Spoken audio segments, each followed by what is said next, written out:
Hey guys, let me know if you guys can hear me. I'm not gonna do music. I'm like a little bit more behind than I thought I would be because there's so many things going on in this world.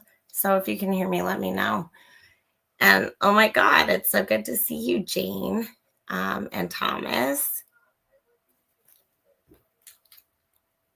I feel like my brain is gonna explode right now, but we will be okay. Thanks, Smiling Sleuth.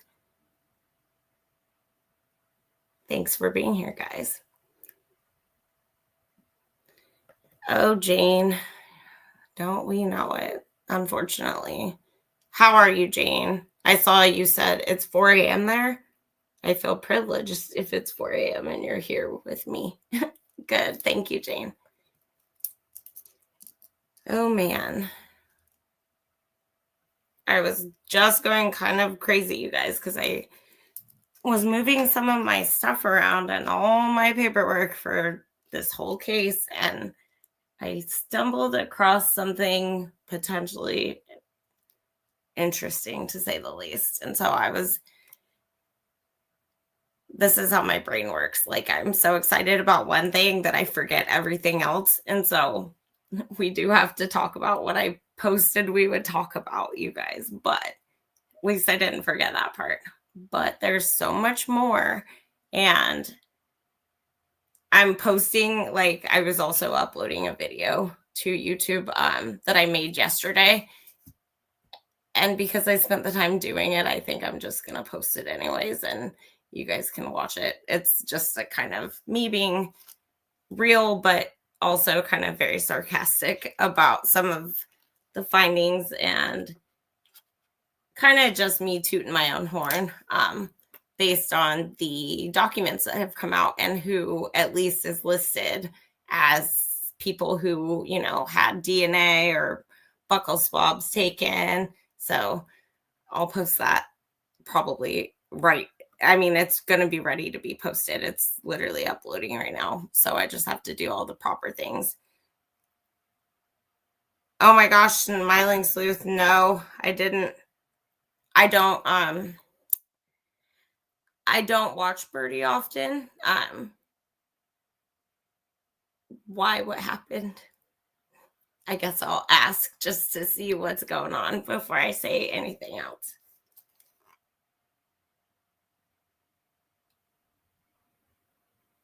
And I'm going to do my very best not to say any bad words because I'm looking at my phone right now and I'm seeing all these things like, well, that was a 2-minute video. Never mind. I'm going to talk like I talk. Oh, Jane, I love you. I'm so glad to have you here. Honestly, it's so good to always see your name. I love seeing you pop up. I love all of, my favorites popping up, and you guys have been here for a long time, and I appreciate you so much. And especially people from other countries, it's such a privilege. So thank you. And I truly, truly hope you are doing okay, Jane. I know you've had your own set of challenges, and I hope I'm always thinking about the people that I think are thinking about me in tough times. And for a lot of us, this is something I actually want to talk about now that I'm actually I know a little more what I'm doing now. For the holidays coming up, I said this last year, but I had no clue what I was doing. And I just hope that maybe, I don't know if people want to do something like once a week, get together. And I mean, if you're not members, you don't have to be. We can just do like I don't know, I might do like a unlisted thing. And if you have a link, because I feel like this isn't something to do a members only for, but I want to be there for people because yet again, it's the holidays. And for me, it's no easier. But I want to be happy and healthy for the people that I do surround myself with. And so I don't know if you guys want to do something. I also have an idea for a book club thing. I hope you're okay, Jane. I feel like in my heart, you're not like something, I don't know. I'm very intuitive, and I just hope you're okay. Um, Also, you guys, if you guys have emailed me, I had a little hiccup with my emails because my emails, every email account I get ends up being full. And so I had to delete a lot of stuff, but I don't know if there was emails that got missed in like a 2-day time frame. So if you've emailed me and I have not responded, please email me again. I've bought more storage, I've done all that good stuff, but just letting you guys know. I'm here, especially, and I am checking my email a lot more now. And I hope that nobody thinks that I ignored them. That's just my main point. Hey, Red Metal. Yeah, Jane, I know, but for some reason, I just feel something. And so, but you are good. You will be good. Everything will be good. But I'm glad you're here. And just know that you're in my thoughts and you can reach out to me and email me. I try to be here as much as I can for people. Because how else are we going to get through this crazy life? We are all, here to live together. And I'm so grateful for those of you who are here, and I've been all over the place, but I think we have a good thing in this community. There's a lot of good, there's a lot of crazy, and there's a lot of wildness, but you know, um I really got down to thinking about the holidays coming up, and I'm going to be honest, I literally was also behind tonight because I do this to myself. This one thing that I do that I don't know why I do it, but sometimes you need a good like cry. So, for whatever reason, I decided I was going to listen to father daughter wedding songs. And I do this every 2 months, maybe. And then I cry my eyes out. And then I'm like, why the hell did I just do that to myself? But it feels good when you're done crying. And I think that in my brain subconsciously, it is because the holidays are fast approaching. And holidays have always been small to me, even when my dad was here, but it's just a lot of it different. And so I just want people to know you're not alone if you're feeling some type of way. You're not alone if it's not the holidays and you're still feeling some type of way. We all, especially at this, we are all, no matter where you are in this world, we're facing some big challenges as humanity, in my personal opinion. And it is solely up to us as to how we make or break the future for the next generation to come. So, and thank you, Jane. I appreciate that so much. And thank you guys for being here. It's good to see you, Red Metal. Thomas, I don't know if you got my email back, but man, I just have been blown away today all day for lots of reasons. But I'm literally, I'm at a loss for words, which is weird because of what I just stumbled across before coming here. But we'll get down to business first. So, this book, there's word on the streets that Brian Kohberger's sister Melissa wrote the book. And in the thumbnail you guys see, that's allegedly the book. And I went to Amazon the minute I saw it from somebody else, and I was like, oh my God, I want the book. Like, we're going to do this book. This is the book of all books. And all I could get was nothing from Amazon. And so, come to find out, it is fake. It's AI. And Amazon took it off all of its everything. But I mean, it was selling, and I don't know if people actually were able to purchase.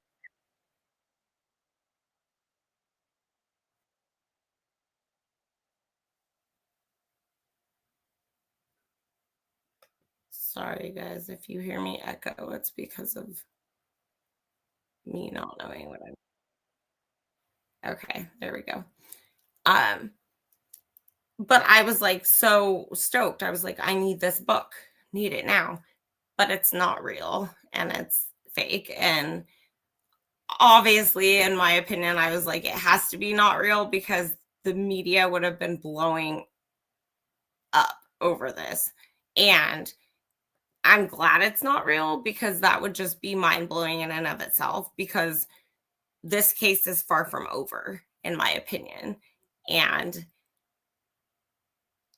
I have to say, it's been a little depressing. It's been a little bit like, what are we fighting for?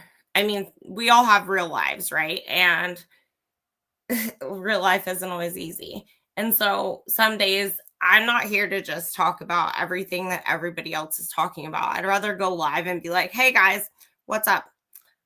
Who wants to call and tell me their problems? And actually, I'll tell you why I'm saying that in a second. But I'd rather talk about anything but what everybody else is talking about and rereading and going over the same thing that you guys hear all day long. And that's just me because I myself listen, watch, view a lot of other creators. And I don't want to just repeat. And when I feel like it's about time to say something that matters, I stop listening because I don't want to be in influence to speak anything but my interpretation or my truth or my whatever about this case, right, you guys? So, you know, yes, Red Metal. I'm talking about that book. It's not a book, though. I wish it, I mean, I don't wish it was because, and here's the thing I'm questioning whether this hearing that's scheduled, that I believe is for November 5th, I'm wondering if the restitution has to do with a fake book. And I'm trying to find where I just read because I fact checked it. And I'm looking at my phone right now too, because literally fact checkers said this book is not real because I went searching and hunting for it. I was like buying the book with the money I don't really have to waste on a book, but I was like, that's the book. If I'm going to get a book, it's my book. That's the book. No book exists in any country. And obviously, someone thought it was funny. I don't know if they ripped people off by making a fake thing because it was listed on Amazon. It just is no longer there. And it's not because it, sold out of copies. It's just because Melissa Kohberger did not write that book. And I mean, it makes sense, right? But I question whether this whole hearing, first of all, how's Brian Kohberger supposed to pay however many thousands of dollars to victims' families when, I mean, even if he works every day for the rest of his life in prison, they pay people like they pay immigrants to work in the fields, pennies on a dollar. So, I mean, that's crazy. And they can only take a certain percentage of his earned income from what he makes. And so, I mean, why is my question. But if there was a alleged book deal or something that was going to benefit and make a profit for his family, I think that could, have something to do with maybe having a hearing to decipher. And then it came out that it was probably fake bullshit. Well, it is fake bullshit, but Hitler, he has to, I don't know.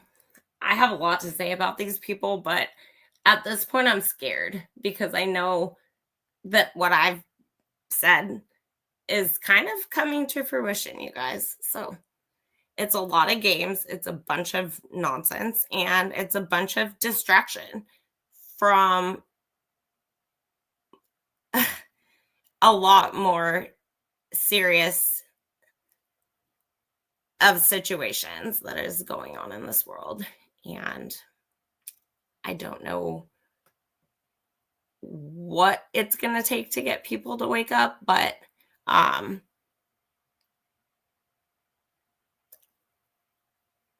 I literally, in my last live, I said, this is the whole case of Brian Kohberger is like the Epstein files. Just tell us, release everything.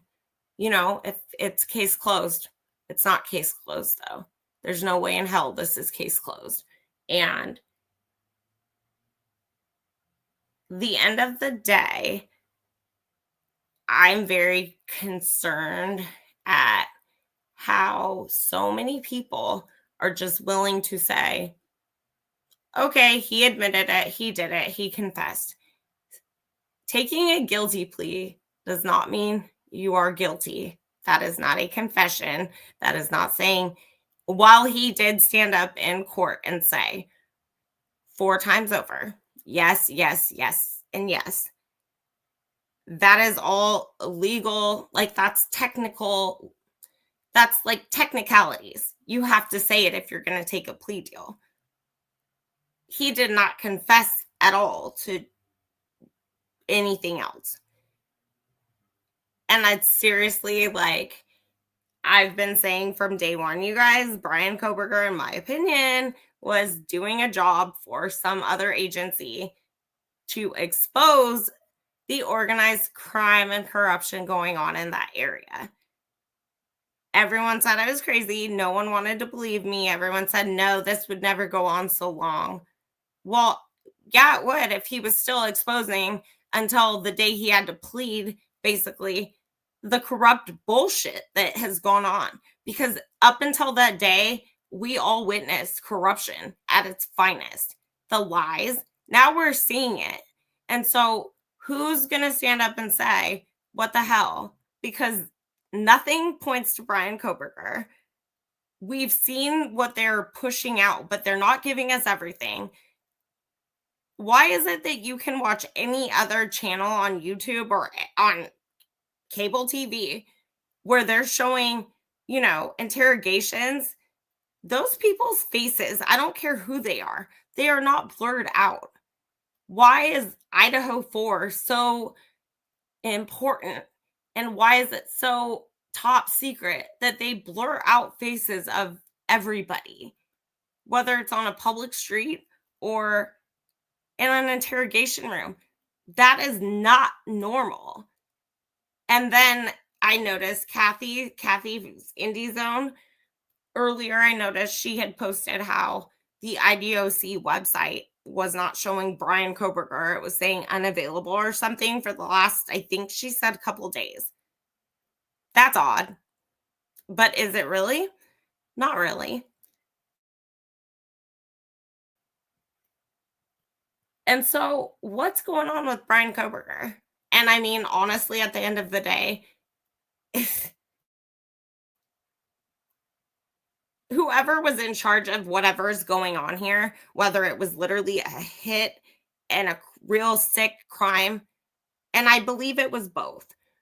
But my point is if there's government agencies involved or some head honcho, not like the cartel, like they did whatever they did because they did it and they did it the way they either were paid to, or whoever did this was hired to do it in such a manner. However, whoever else, high level, high profile, that was literally in charge, well, they got sloppy, and Brian Kohberger literally could expose them. And how do you think that makes Brian Kohberger feel? He's in a rock and a hard place. He knows, I'm sure Brian knows exactly what the hell happened.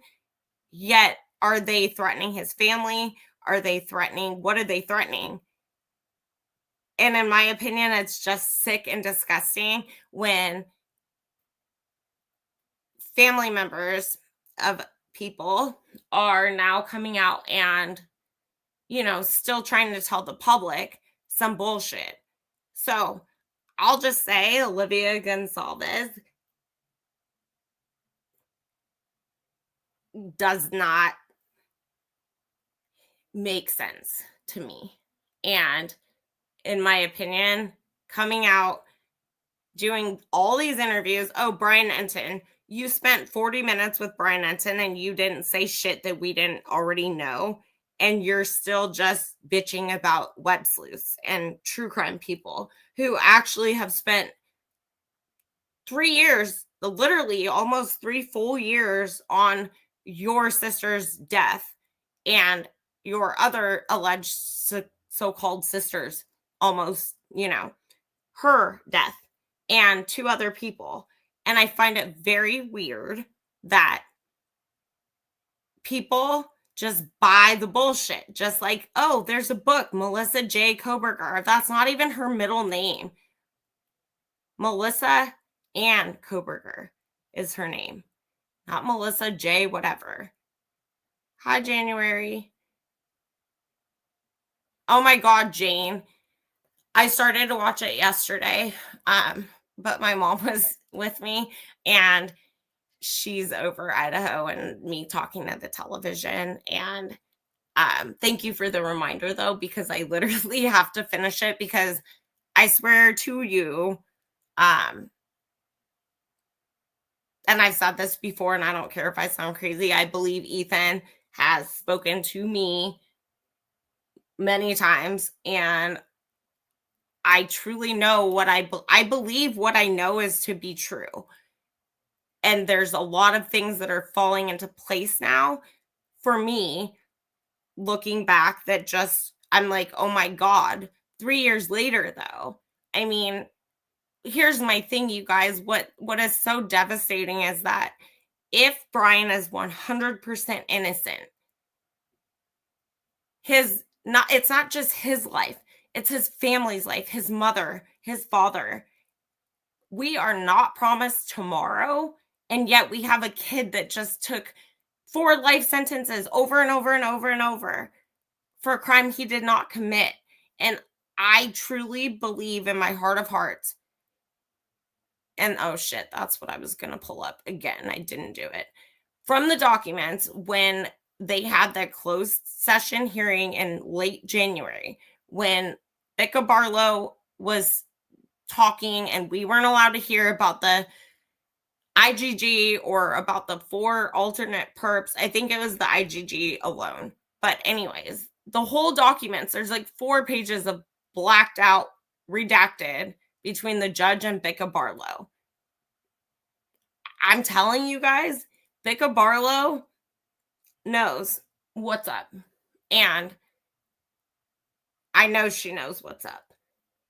And I will say, it's very weird, and now I'm like very anxious about the papers I just found, because it's all part of my family tree stuff, and I don't want to put this guy's name out there right now because I have no clue who he is. I don't remember ever even looking this kid up, or this, I don't even know how old this guy is. But it's mighty odd that it just fell into my lap like it did right before I went live. And I just think that we have to make a decision as like a collective. Are we going to keep pushing? Because I think that they think we're just going to give up. It's all going to fizzle out. None of this is going to matter.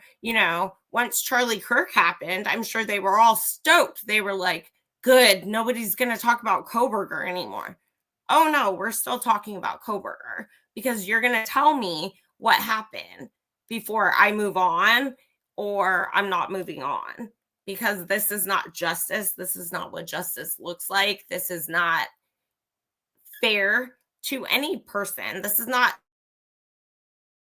right for us as the public. Because if Brian Kohberger's innocent and he just had to do what he did, what if he was convinced to do it? But whatever happened is not in my lifetime going to set precedence in America as to being okay. You're not just going to take what you get because it sucks, and what the other option sucks more. Like, you want to live or you want to die. Either way, you're going to sit in prison. That's awful. It's awful. And if we don't have people in the legal field and fighting for what's right and true justice, then we've got real problems. Just like doctors, cops, teachers, veterinarians. None of those people should be in those positions unless they're absolutely passionate about the job that they are doing. And it should not be a job to them. It should be what they love to do, period. Otherwise, those type of careers are not for everybody. They're not for like the slacker who doesn't give a shit what happens to whomever, or, and I take that very seriously. I also take don't be in sales or don't be in retail if you don't want to deal with grumpy ass people at the holidays. Like when I was young, I worked at Michael's Arts and Crafts. Had to be there. And I mean, I worked since I was 15 because I went to private school and I had most of my day off. I had a job. I worked every New Year's Eve, had to be there 5 a.m. I remember one year couldn't stay. My friend literally threw up in my car. Didn't know it till I was going to work. Then it almost made me throw up. Like, you do what you got to do because you got to make money and you learn to grow up and make money.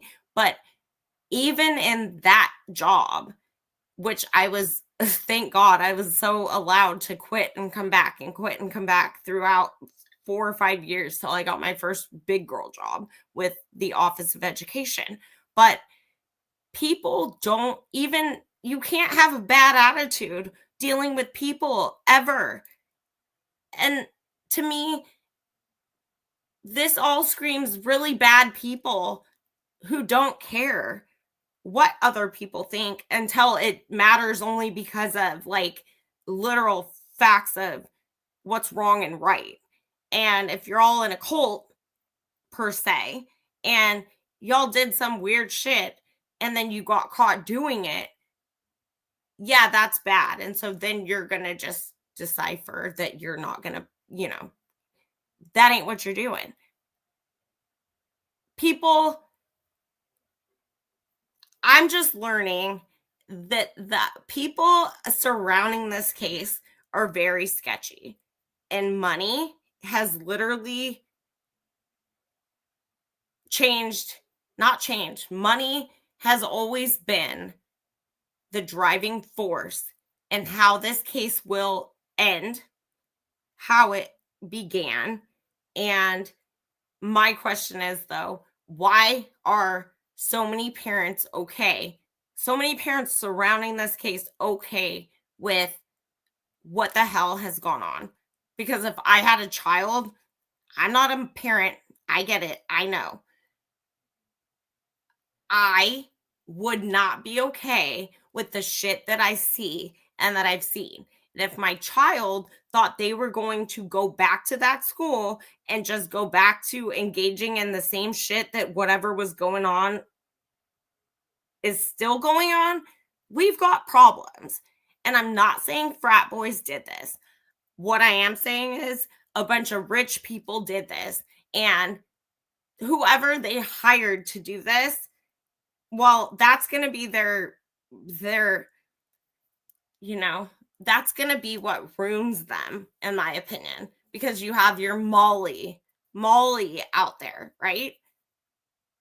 Well, she can't keep her mouth shut to save her life. So that's the problem.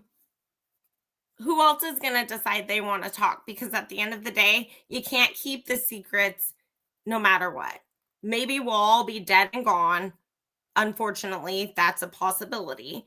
But one day someone's going to decide either they or they're going to tell their grandma's story or their aunt or their uncle's story, and the truth will prevail. But at what point are we going to say, why do we have to wait that long? Maybe we should all just fight for truth and justice now. I mean, I'm sorry, guys. I'm just yapping and not looking at this because I literally will get sidetracked. And I literally just, I think we're at a turning point, not Turning Point USA. We're at a turning point, though. We have the ability to say what's right and what's wrong, what we're going to accept and what we're not going to accept as a whole. Because at the end of the day, this is all bad. And for whatever reason, these kids' families are being silenced, or they're silent for their own reasons.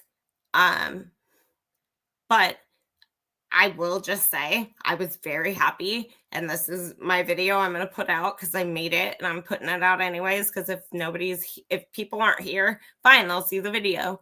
But I toot my own horn because I'm very proud that at least Ann Taylor literally lists Read Up More as getting a buccal swab taken. So, you know, there's certain people not on that list at all. And there's certain people I have no clue who the hell they are. But I was grateful because I literally think I would have just quit and I would have said bye to everybody if Ann Taylor, if there was not Read Up More listed at all, period, in anything, which I'm still waiting for Enon Harsh to be interviewed or to see something about him because that'll piss me off too. But more so, Read Up More. Because you can't tell me the guy with the knife in his front pocket the Halloween weekend prior to the deaths of these kids, oh, he doesn't matter. Oh, aside from the fact that someone made an hour-long like movie about him and his cousin and how they did this, and not to mention, Read Up More's grandpa looks just like, or great grandfather looks just like Brian Kohberger, but make that make sense. I mean, at the end of the day, you guys, there's so many things I've been saying, and I've been very weird about how I put it out because I was scared, and I'm not gonna lie and say I'm not scared at all. I mean, my life was threatened multiple times, so I am a little put off by that, but someone wanted the truth out, right? Someone wanted everyone to know, or they wouldn't have made a video about it. So, to toot my own horn, and you'll see in the video that I'm putting out, which I'm just really talking about this, I'm not giving myself credit where credit's not due. Whoever 1122 King Road Clue is, in my opinion, is Papa Rogers, but I could be wrong. And they're the ones who gave me the information right off the top. I did spend a lot of time looking into everything I was told. I did not understand all the allegories and the bullshit that I had to make sense of myself. But at the end of the day, everything that I did understand from the get-go was that Ethan was sacrificed and Brian was sacrificed. Basically, Brian sacrificed himself, whatever that means. Sacrificial lamb, taking the heat for everything that happened. I don't know to this day what all that means yet. But I do believe the Chapin family is suspicious AF, and I will never, ever feel bad about saying it at this point. Because my kid dies, I'm never going to say I wouldn't change anything because you can't change the outcome. Are you kidding? My dad's dead. I almost didn't speak to him on Father's Day. The last day I saw my dad was Father's Day, 2022. I almost didn't because we were arguing. Had I not done that, I would have been so angry with myself. So you can't ever say, and there's still things I wish I would have changed. So to say that you can't change the outcome, yeah, that's true. You can't change the outcome because no one can. God's will, God's way, if you believe in God, we all have our day, our expiration date, I guess. But I would never say you can't change the outcome. And I truly, in my heart of hearts, believe Ethan was let down by people he trusted. And I believe Xana was too. And I wholeheartedly believe that the Chapins and Kaylee's family are the ones who know exactly what happened for whatever reason. And that's my opinion and my right to say so. But nothing makes sense to this day. And we're almost 3 years later. I'd love to know what Dylan did with $100,000+. Did she get herself a good defense team? Because is that what's coming? Because in my opinion, these girls not only are liars,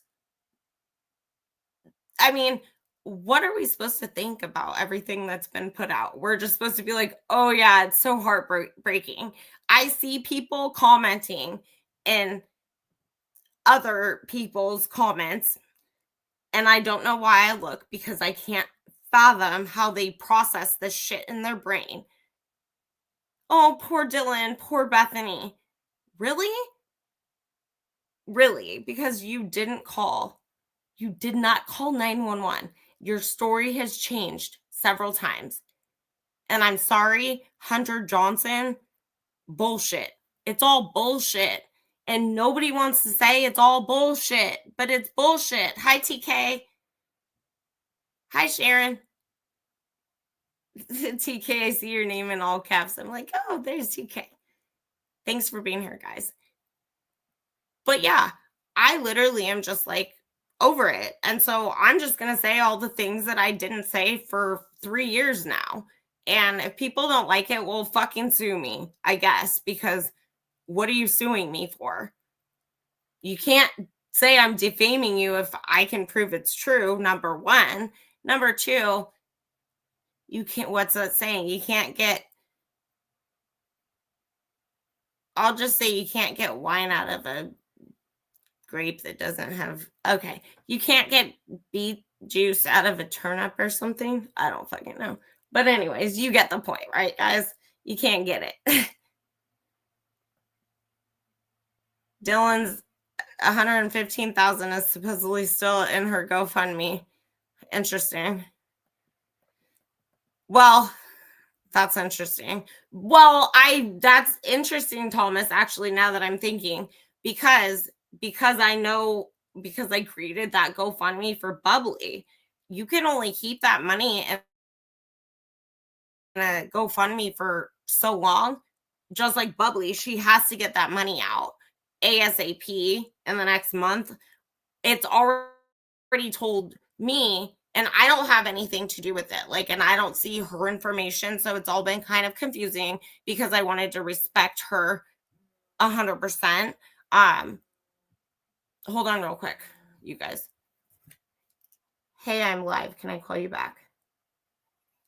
Okay. Okay. Bye. All right. Sorry, guys. What was I saying? Oh, GoFund. Okay. Okay. Sorry. That kind of threw me off. GoFundMe.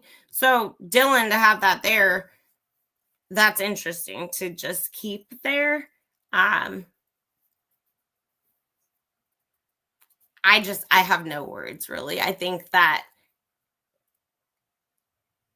it would be still there, right? And if she's done everything appropriate to put her name on it, then probably that's fine.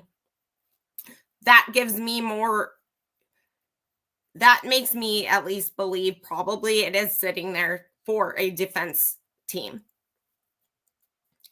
Because at the end of the day, I don't know who the hell would not decide that those two girls should be implicated in this crime, whether it's simply because they did not call 911 or further. Those girls sat there. They allowed, I don't care if someone wants to say, and I don't know what parent, but I get it. Some have. It wouldn't change anything and you couldn't have saved them. How the fuck do you know that though? If my child was sitting there and you didn't call, you're terrified, but you're not because nothing bad happens in Moscow, but you're scared, blah, blah, blah, back and forth. It's a bunch of BS. So instead of calling the cops, and I went back, you guys, and I looked at my video about the Panhellenic Council for the sororities, and it does basically tell them, do not call 911. You call, it says call 911 first, but every word before that basically says, do not do anything, do not contact parents, do not contact families, don't basically make a move until you contact like your house mom. And that was like one of my first 5 videos that I did because in my mind, they knew They are not to involve law enforcement. They're not to involve parents. They're not to involve anybody, no matter what. So it can say, yeah, call 911. But I guarantee if I faked it and sat in a sorority, rush, pledge, whatever, they'd be telling every girl there, you don't call 911, you don't do that, you get a hold of somebody first. Like, that's the rules. Okay, TK, no worries. Thanks for being her girl. I definitely think. Well, January, yeah. I also thought at one point that there might be, like with Kaylee's, like a ransom or something. And I'm not saying these people are alive. Like, I've spoken to Kara multiple times, Xana's mother.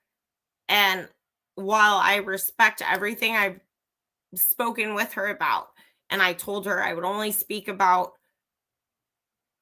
God, because that's what she gave me permission to say we spoke about, was God.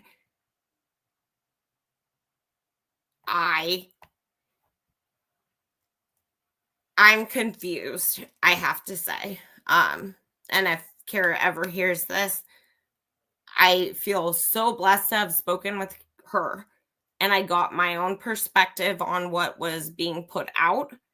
However, I'm very confused. But it is not my place to tell anybody, especially a parent, what they should believe or how to handle their grief. And so I will never, ever, ever break that trust. I just am very confused. And I'm more so confused. I mean, aren't you guys confused at how Maddie and Kaylee's families don't sit down for one interview together, but they were best friends for how long? That's weird. That's fucking weird. I've I've had friends that wouldn't happen. I mean, all the people that have been interviewed are mainly surrounding the Chapin family and a couple girls who say they were friends with Kaylee. How does that make sense? And I respect Emily. I do. I saw her interview with the police. But what I don't respect is I don't trust Hunter Johnson and I don't trust Hunter Chapin. And I really hope for Emily's sake, she's not like part of some shit she didn't know about. But a lot of times at that age, you don't know what you're in for. Thank you, January. I will. I haven't checked in with Kara in a while. And actually, since the sentencing, we talked before that. And I just have to say, Kara is one of the most beautiful, and it doesn't surprise me because Xana, I've never obviously knew Xana, but I spoke and reached out to Kara for the sole sake of never, because I lost my dad, the way Kara was portrayed, if I was Xana and alive, I would never want my mother or father to be portrayed in a way that the media or any other person who didn't know shit about them for real, and me and Kara just clicked, and I appreciated her honesty. She told me everything and trusted me with that, and I will never break that trust. I know why I believe that Kara is not part of why this happened. I felt the innate need, and I still feel this, like I feel a connection to Ethan weirdly, and I've never had these type of feelings like I connect with someone who's deceased that's not like I've never even met, right? And we're embarking upon what would be Ethan's birthday on the 28th, and I just feel like there's some weird tie that I don't even understand to this case. Or I probably would be like, I gotta go. I've had so much shit happen, so much drama arise from this case, but I'm still here. And I think a lot of us have had something like that with this case. I mean, 3 years is a long time. That's a lot of life. And we've all kind of been here sticking it out together. And now we don't have any answers. And it's really kind of disappointing. But I have to say, what are we going to do? Like I said earlier, what are we doing about it? Because we can't just let this continue. I can't, and I'm so grateful Brian Kohberger did not get, the firing squad to be his fate. I'm so glad the man that I advocated for didn't have to get executed on October 16th. I would be a mess, you guys. And can you guys imagine all of us that have been here for Brian's case, even if we're 90 years old, like I could be an old lady, and if they said Brian Kohberger was going to get the firing squad and be executed, I would fall apart as an old ass lady. I really would, because this is not justice. So I don't know. And there's nothing, obviously, I guess I'm answering my own questions in a way, because there's nothing we can do to make these families see justice and what justice looks like for us. But it's questionable to me as to how they are accepting their idea of justice when then they explain, like Olivia, and how she still believes Brian did this, and maybe that's all an act. I hope it is, but how far does it go and why? And where's the document that's going to say we interviewed so and so because he was on the internet fucking around with people, lying, saying he knew this, he knew that, he knew this, he knew that. Where's that interview? Thank you, January. I agree, Jane. I feel strongly for Xana too. And Ethan. And I swear Ethan has spoken to me, and it sounds crazy. I feel like they're lost souls, and they don't deserve to. They know, in my opinion, no matter what we ever find out, all four of these young people were heroes, because in my opinion, they were all taken out of this world because they were bold, and they were a threat to somebody over something, whether it be telling on someone or knowing too much. They were a threat. This was not jealousy. This was not that. And I don't think it was just because their parents did shit. Because at best, I will continue to say Ethan died first, Xana died second, Maddie died third, Kaylee died last. And in my humble opinion, Ethan and Kaylee's families with the money, they know what happened. And that's my opinion. And I have my right to my opinion. I know nothing. I don't have facts. That's my opinion. And when people decide they want to start to listen to what people were putting out there, who would put out there the stuff that the 1122 King Road Clue dude did? Who spends that much time putting shit on two cousins? And then Mark B even said 4:23 a.m. It's a late model 1990s Ford F-250. Who owns that? Well, Reed Upmore does. And I've said that from how long ago that that's the vehicle leaving Linda Lane at 4:23. I've said they swatted Brent Kopaka. I don't know these people's ties to Kohberger, except I believe Kohberger is Reed's distant cousin. And then he pops up out of all. Do you see Tyson Farley on a list? Do you see anybody on a list? Do you see, I mean, yeah, of course they took DNA from other people, but before I saw Read Up More, you guys, on that list, I was like, how come nobody even talks about Read Up More except me when there was a movie made about the dude, right? And the grub trucker dudes, like, this all ties together. And until anyone wants to admit that this was cult behavior that, yes, could indeed involve drug dealers, we can't have a conversation and be real. Because at the end of the day, these people do this. A lot of rich elite people do this for fun or some sick sadistic shit that they do, and they groom their kids to handle this shit.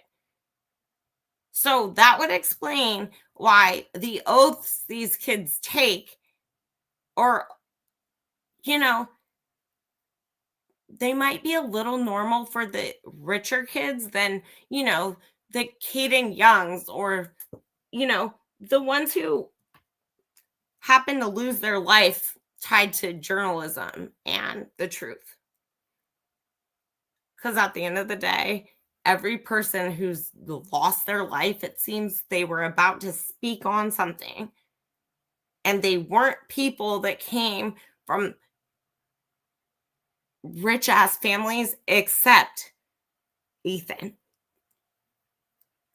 potentially Kaylee. But no one wants to talk about the cult-like activities. No one wants to talk about anything that's literally right in front of our faces. I've said from day one, you guys, they use goggles with lights, and they use reflective clothing. They screwed with the cameras. There's so much more going on, and nobody wants to admit that either. And I'm not saying nobody, because I appreciate every single one of y'all who have put in that effort to prove that there's so much more. But my problem is, really, how come no matter what you show people and attempt to prove to the world with straight facts, like, nobody's editing, messing with, it's just changing lighting. How come nobody wants to take that as the truth and see the truth? And to me, that's the whole point. If nobody can do that simple thing and see truth and be based in reality, then what are we doing here? It's kind of just depressing.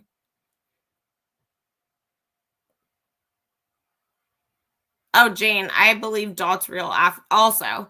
And I literally was in Outcast like live when Dot was there, and I was trying to talk to Dot. I firmly believe Dot spoke truth 100% as to what Dot saw and heard. And I believe Kim WSU also spoke truth. I believe she knew more than she, looking back, I believe Kim knew more, but I believe a lot of things about that, but we'll save that for a different day. Thomas says, regardless of any possible use of illegal narcotics by the victims and those involved, these murders were not. No, I do not also agree. They were not centered on narcotics. I firmly believe this whole thing is so much deeper, so much. This I don't understand, so I can't even explain to you guys. But I told you guys so many times, and I have yet to find it. And I'm praying I can still figure out how to get a text message back from somebody that sent me JLR's video link, because he talks about the house being demolished, and it's some accidental attachment to a FOIA request about demolishing the house. It's tied to Russia, Ukraine, China. And this has been like a year and a half, 2 years now, right? And so I can't quote what I heard, but I know when I heard JLR read it, I was like, he doesn't even know what he's even reading, and he's not even understanding what he's doing right now. Like, he literally read something and he was like, oh, that's weird. Like, accident, like, no big deal. And to me, it was the biggest deal of all. Like, was it tied to Israel and Gaza? What was it tied to? And in my opinion, it's tied to money and big names with big ties. And I had no clue that our world is living and thriving and surviving or dying on certain situations with other countries. I mean, I guess rest in peace, Charlie Kirk, because you taught me a lot about life I didn't know. And that's crazy. It's absolutely crazy. But if I didn't know that and I just turned 40, a lot of people don't know that. And now I'm into politics and I'm listening and I'm paying attention. And I would recommend everybody pay attention. And it's not about what you're, you have, everyone has a right to be for something or against something. But at the end of the day, most of us are for the same type of lifestyle because most of us are average, everyday American people.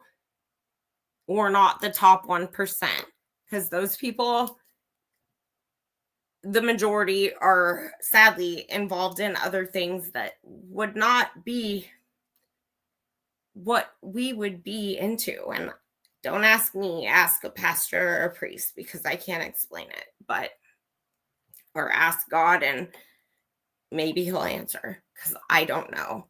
I don't know where the sickness comes in, but it's got all ties to money, greed, power, fame. It's all some sick, like, literal game to a lot of these people.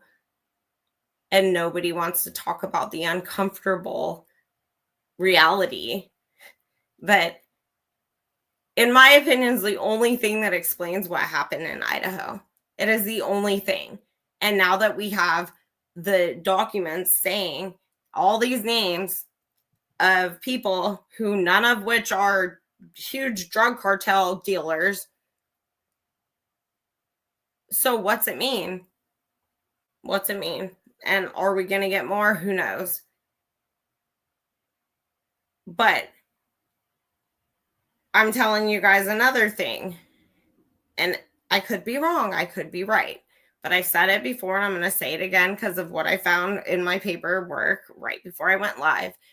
I've said before, and Howie the Homeboy, Howard Bloom, said in his book when he wrote the chapter on Michael Kohberger that there was a family member in Washington.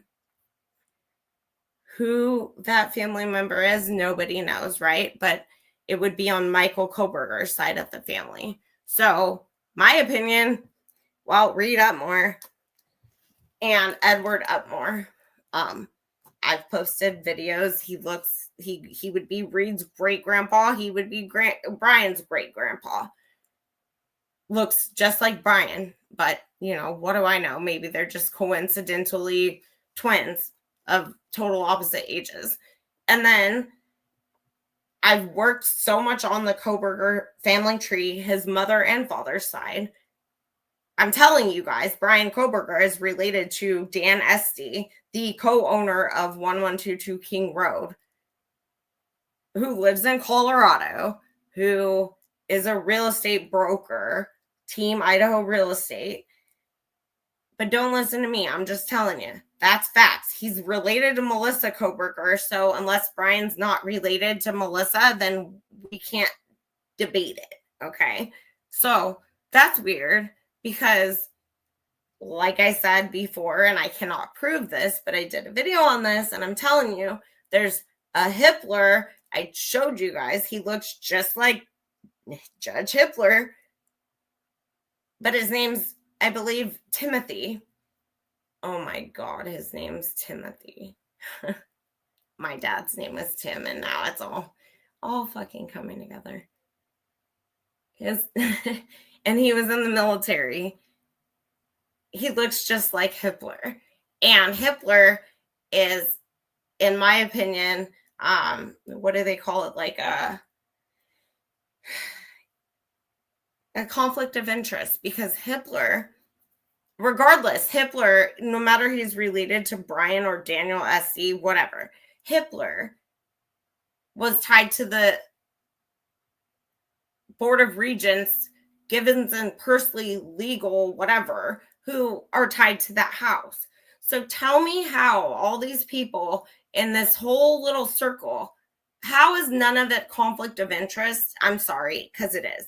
Brian, in my opinion, did he or didn't he know who he was related to? Maybe he did that DNA test for himself, as did I, as I wish I had never done.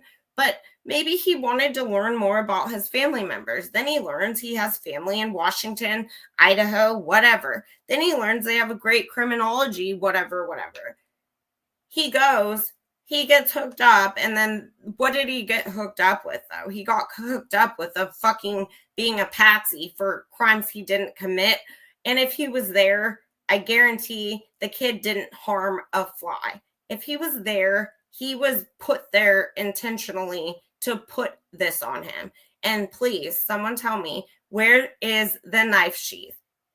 We don't have to see it next to Maddie. We don't have to see it next to Kaylee. We don't have to see bodies. Where's the knife sheath? Where's the picture? If they can't produce that, I'm sorry. It's mighty odd, because I'm sure had this gone to trial, some magical knife would have appeared out of the blue as the murder weapon. Yet they can't show the public a picture. It's a bunch of bullshit.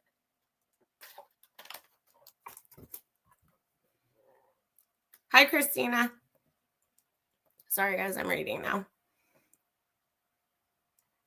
Oh, Jane, I agree. I don't like that the drugs, and that's, to me, been my biggest issue, to put it off on the two parents, Ben Mogan and Kara, because of drug addiction issues. Yet, let's not pretend that people with money don't have issues themselves. Hence why I'm talking about anything I'm ever talking about now. And based upon what I was literally physically told in messages about what actually occurred, I never would have believed it. I never would be telling anybody what I've said at all. But there's a time when we all have to face reality. And it's not just black rappers like Diddy or wannabe rappers or whatever that are, trafficking humans and abusing women and sexually assaulting them or coercing them and everything else that comes with that. Not only that, people with money, not just black rappers, they groom children, and some children are born into horrific, hellish families that nobody wants to talk about, but it could be happening in your next door neighbor's home, and they look like great people. I mean, I would be a psycho if I was a mom, because I would be like, nope, we're not going, and no friends. You're not allowed to have friends. Hi, Steven. I mean, I sound like a psycho, but I've learned so much about reality, and it's a sad reality, but we have to be real and understand that there are dangers like this out there, and it's more prevalent than any of us would ever have imagined, or, no one wants to accept that. But the sad truth is it's happening, and it's all over this world. And more people are coming out and saying that they've been abused, and satanic ritual abuse is now more common in a slightly more spoken about way. But a lot of elite families, bloodline families, it's just sad.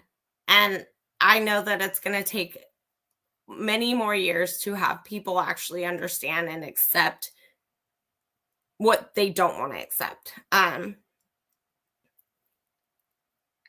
don't know if it's because I've dealt with being a biracial individual, and I've dealt with things that people don't want to accept as it is, in a way that I'm okay with talking about things, or because I have survived a situation in which I shouldn't have. I'm happy to help and talk, But I think many people who've never been in any type of odd, weird, awkward situation and life is kind of just happy go lucky, it's really weird for people like that to grasp and wrap their mind around and their head around the real brutal reality of some people. But how do we move forward and help anybody if people can't grasp reality? I think I've seen January. I think I've seen her speak on a couple podcasts actually. Um I've really tried to learn about a lot of this in the last year 100%, and it's not comfortable for me either. And I'm blessed that my situation is not at all what some of these young people have gone through. Um because that's devastating, but it's very inspiring to see people of all ages finally coming out and feeling like they can speak their truth. And if you guys don't follow, I learned a lot from Emma at the Imagination podcast, and I've shared a couple of her videos because I do think that this is heavily tied into what has happened in Moscow, Idaho, and the whole brotherhood, the oath, the top 1% of America that is getting rich while we're all getting poor and, not going to have health insurance, or it's going to cost $2,000 next month. People have to wake up, though. I mean, I also have, actually, I'm just going to talk about it if I can find it really quick. It really bothers me. Everything that the Chapin family has ever said bothers me. Number one. Number two, the fact that they are now BFF with the IgG Othram Labs DNA people. Like, why? Why? Oh, because you went to CrimeCon in 2023 after you said everybody interested in crime or true crime was basically crazy. But then you go, you seek the attention, you allegedly meet each other at CrimeCon. But let's not forget you went and, Morgan Wallen got you guys San Diego concert tickets for Mother's Day. And that's great. That would be wonderful. It would be wonderful if Morgan Wallen didn't seem like he was leveling up and on the come up as well, amongst other people involved in this case. And then all of a sudden, I don't know, did God hit you? I'd say the devil, but the devil is where the money's made, right? So I don't know. Morgan Wallen had a real big slap in the face when he decided to be in Nashville, where Riley Strain, another frat boy, goes missing, found dead. Morgan Wallen throws a chair off a rooftop bar, lands right by a police car. He gets in the car and he's like, "Turn it up. That's my song." I mean, you can't make this shit up, you guys. And then Morgan Wallen sings a bunch of songs that seem very depressing and, I don't know. I mean, I'm not shitting on Morgan Wallen. I like his voice. He's talented, but some otherworldly things I think took place after he met the Chapins, and maybe that's God's doing and maybe it's the devil's doing. Who knows? I'm not the one to preach on that one, you guys. But thanks, TK. Love ya. Same, Jane. They both those. Okay, thanks, TK. I'll look it up. But yeah, Jane, those two families, I'm just sorry. Something's not right. And in my heart of hearts, I believe their kids knew something wasn't right. Kaylee and Ethan. And what I don't want to ever find out is that that's truly why they left this world, is because they knew something wasn't right within their own family. But in my opinion, I have the opposing views. With Ethan, from what I was told and what I now believe,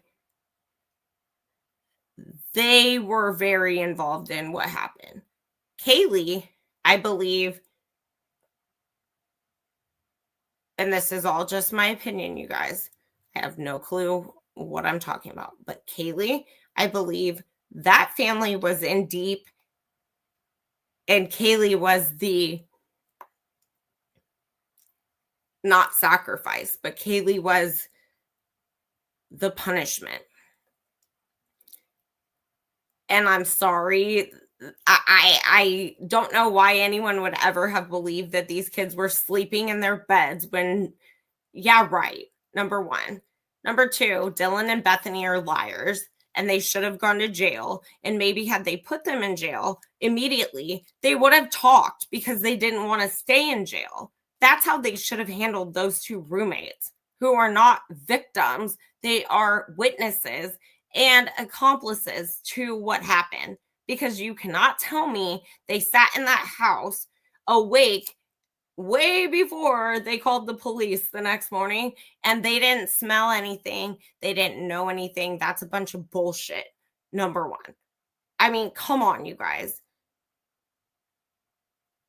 I don't care how deep a kid sleeps, you're gonna know.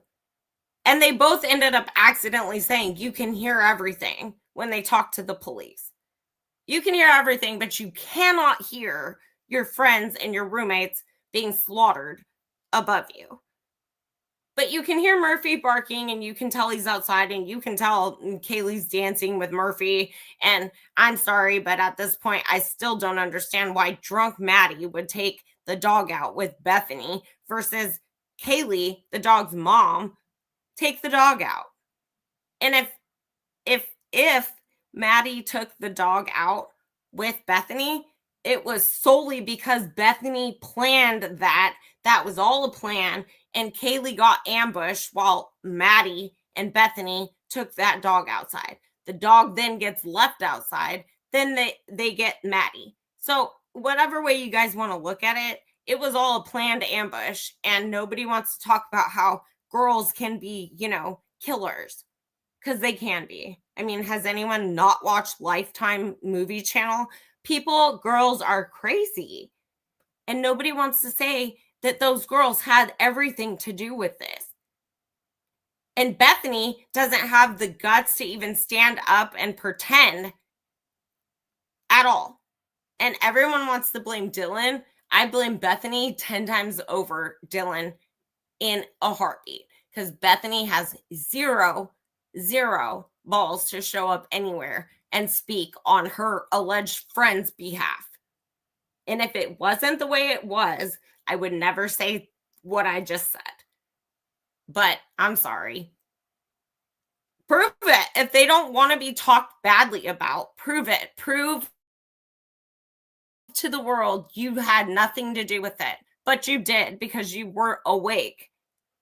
Awake the whole time. Awake. And Bethany knows, because Bethany's related to Reed Upmore and Bethany is related to John Rogers Showalter. So I don't understand why the families aren't putting two and two together, except that the fact of the matter is the two families that have the biggest voices don't put two and two together, because they know two and two being put together equals 4. And that means we've got a problem, because when the math adds up to the reality of what really happened, who's implicated? The two families that don't want nothing to do with being implicated, because they are the problem. Ben Mogan and Kara have been implicated because people put that on them. They don't have to come out and say shit, because guess what? If it's not true, it's not true, right? They've had a hard enough fucking life, and people want to put that shit off on them. Just because people have money and they look good and they're fancy schmancy, and the top now 1%ers like the Chapins, as they leveled up that day, just like Reed's cousin Ben, money makes this world go round. And for Kara to even have ever disclose to me what she didn't have to, all of what her charges were, she didn't have to do that. And for her to still have faith in God, I mean, that was the most impactful. Those conversations were the most impactful thing I've ever probably had happen in my life. At best, since my dad died, because I saw someone who not only was being blamed for the death of their child, basically, by many people that don't even know them, but to still have no issue with talking about it and being kind and truly like uplifting me in a way, it was weird. And if I have to trust that our conversation and her faith in her and God, I have to trust God that God has a plan, and whatever Kara has chosen to accept as the terms of this whole awful situation, that's Kara's choice. And I truly believe one day it'll all make sense in the end. But I also have to say, I've also talked to Kaylee's estranged sister, which bothers me a lot about that family as well, because she's such a lovely girl. And I'm just very blown away at the way people in this case have acted. And it's very sad, you guys. And then people get it. I mean, it's mind blowing. And it really bothers me when Kaylee's family wants to pretend to be perfect, perfect on the outside. But Steve has chosen to allow Christy to define him as a man and as a father that he's not allowed. And this is just me. This is my opinion. I've never really gotten into this conversation with Samantha. I just support her. I really look up to her. I think she's a very strong, beautiful person, and she deserves to be treated as such. So don't want anyone to get my words twisted. We've not spoken about Steve. We've not spoken about Kaylee's family. We've spoken about lots of other things. But to see every time, looking back, every interview that they said, Christy specifically, 5 children. Okay, no, there's actually 6. That would break my heart. And then to think the way this whole thing had to be played out and how it came about that there was another daughter, let her have her fucking peace and say what she wants to say, because that is his child. And in my heart of hearts, I believe Kaylee would do the same thing, because I think they're both outspoken and they both will be heard and they both will be seen. And I don't think it's right what's happened. And I don't think what people have done to Samantha has been kind. And I also don't think it's cool for creators to play games with all these people. And I'm going to leave it at that. But I just wanted to put it out there that I have had the privilege to talk to Kara, to talk to Samantha. I've also talked to Kaylee's mom or dad, I'm not sure, or Olivia early on about 1122 King Road Clue. I don't know who responded to me early on through Facebook, but I could not sleep at night not knowing that I did not give them the information that I was told and had. That being said, it also disgusts me that they still will live and die on Brian Kohberger being the sole perpetrator of this crime. So my prayer's always been, I hope that's a bunch of bullshit.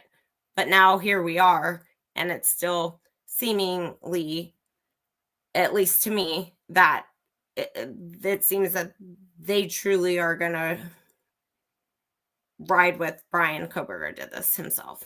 So, TK. Thanks, guys, for being here also, by the way. I always do this, and I'm like, I'm just going to be quick, and then I'm like getting this all off my chest. But seriously, I'm glad you guys are here for it, because it's seriously disturbing to me. And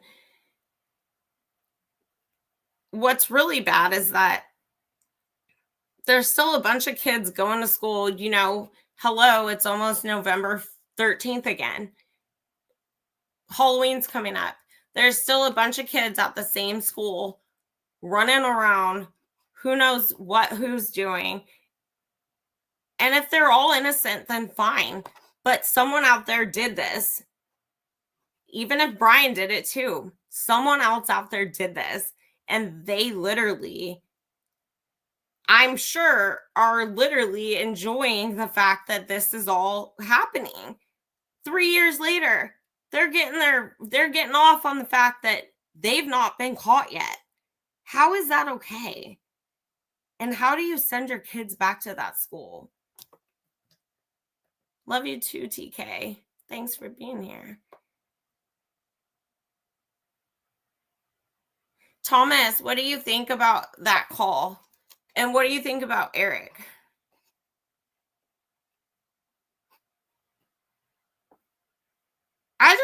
I think it's bullshit that they couldn't just tell us. They literally could have just given us the literal receipts from these people's phones, and we'd know the truth. Remy. Yep, you're right. Remy. Yep, Remy. Remy was interviewed. His name was Remy. And Remy D'Angelo, he lived in those apartments as well. Yep, 46-year-old man, Remy D'Angelo. And I believe he's the one who was interviewed, who said he helped his wife.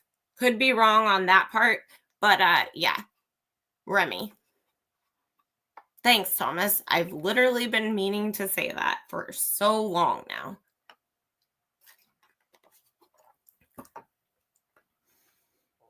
And then we have, oh gosh, you guys, I've been going through all my old stuff. Then we have Claire who lived there. Well, remember Claire? Claire's the one who allegedly called with the footage herself. Claire. I mean, come on, guys.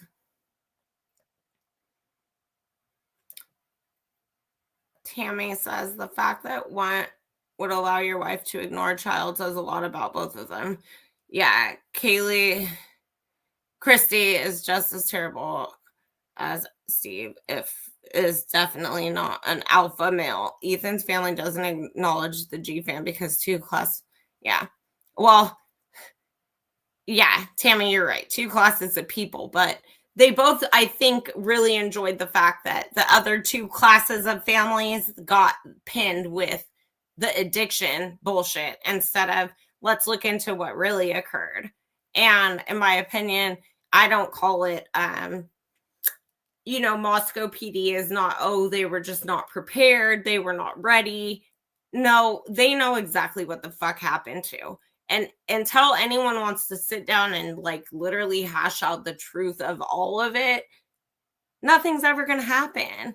At the end of the day, it's so sad, but that's the truth. Really, Thomas? Wow. There's an audio recording by Kara Willis in which Kaylee was saying goodbye as she was leaving for Texas. Well, Kara Willis has a lot of good audio. I'll give you that. Oh my gosh, and TK, by the way, I forget who I asked. It was on TikTok maybe, but it's someone from here that does like the video stuff. TK, remind me though, I have to send you what I found. I found the video that maybe you've seen, maybe you haven't, that was allegedly the part of the video. And it was in a mode that, God, who did it? I just commented someone on this because I asked if they had seen it. It's not something I will ever publish, because it's bad. But I feel like we talked about it, maybe TK, but if not, remind me and we'll talk about it. Because you would know how to do things with the video that I don't. Not that we really want to, but we'll talk about it. Steve, well, Jane, I'm not sure, but little Steve was in one of the fraternities, but I think, I'm not sure, I could be wrong. Little Steve, Kaylee's brother, I believe was in the AKA fraternity, could be wrong, but then there's Alpha Rho where Reed Upmore was, and that was like the logging, forest fires, farmers type frat right next to Sigma Chi and down the road. But it's funny because that's Alpha Rho. Well, AKA she's an alpha. You guys know that song by that young redhead kid that I was literally drunk when I heard it the first time? Jack Harlow, AKA she's an alpha. And he's got a poodle and he's named Jack and he's got red weird hair and he's from another country. But I literally was drunk when I heard it. I had to come home from like the bar at one point, and I never go to the bar. It was like a holiday. And I came home and I was like, is this? And there's a girl who looks like Xana's sister in the music video. And I was like, oh my gosh, like, am I crazy for real? For real? This was like 2 years ago now. But so we have lots of alpha wording. We have lots of crosses being spewed about. And if you notice, never mind, I'm not going to go into politics. Never mind. I'm just saying, you guys, this is deeper than just like even what I think it is. And what I think it is disgusting and horrible, deplorable, awful. But I think it's deeper than even that. Where's I was all, who's Looch? Loach? Who knows? I talked to Showalter once. He only talked to me to get something from me before I didn't get nothing from him. But I found him. They all work for Extreme Networks or EcoShield, the best pest company in the world, because they don't just kill bugs. They go out of the country more than they do their job. And I don't know how they do it, but I mean, that's my kind of job, right? Not really. But Showalter works for EcoShield too. I'm the one who found him in March of 2023 at Las Vegas partying with Kaylee's bosses and shit. And those are people that are questionable too. And I'm sorry, but how come everyone wants to pretend Dylan and Bethany, especially Dylan, why does everyone want to pretend like, I mean, she said at the sentencing, she can't leave her house. She's so disturbed. Really? Because you don't look like you're disturbed partying in Vegas with your friends. You don't look disturbed, just like Bethany doesn't look disturbed. And I'm not here to hate on a victim for what they should or shouldn't feel. But when you come out like that and you say that and you're sentencing a man to 4 life sentences and you couldn't even identify the guy, maybe that's the wrong fucking time to say how devastated you are. Maybe you should have called 911.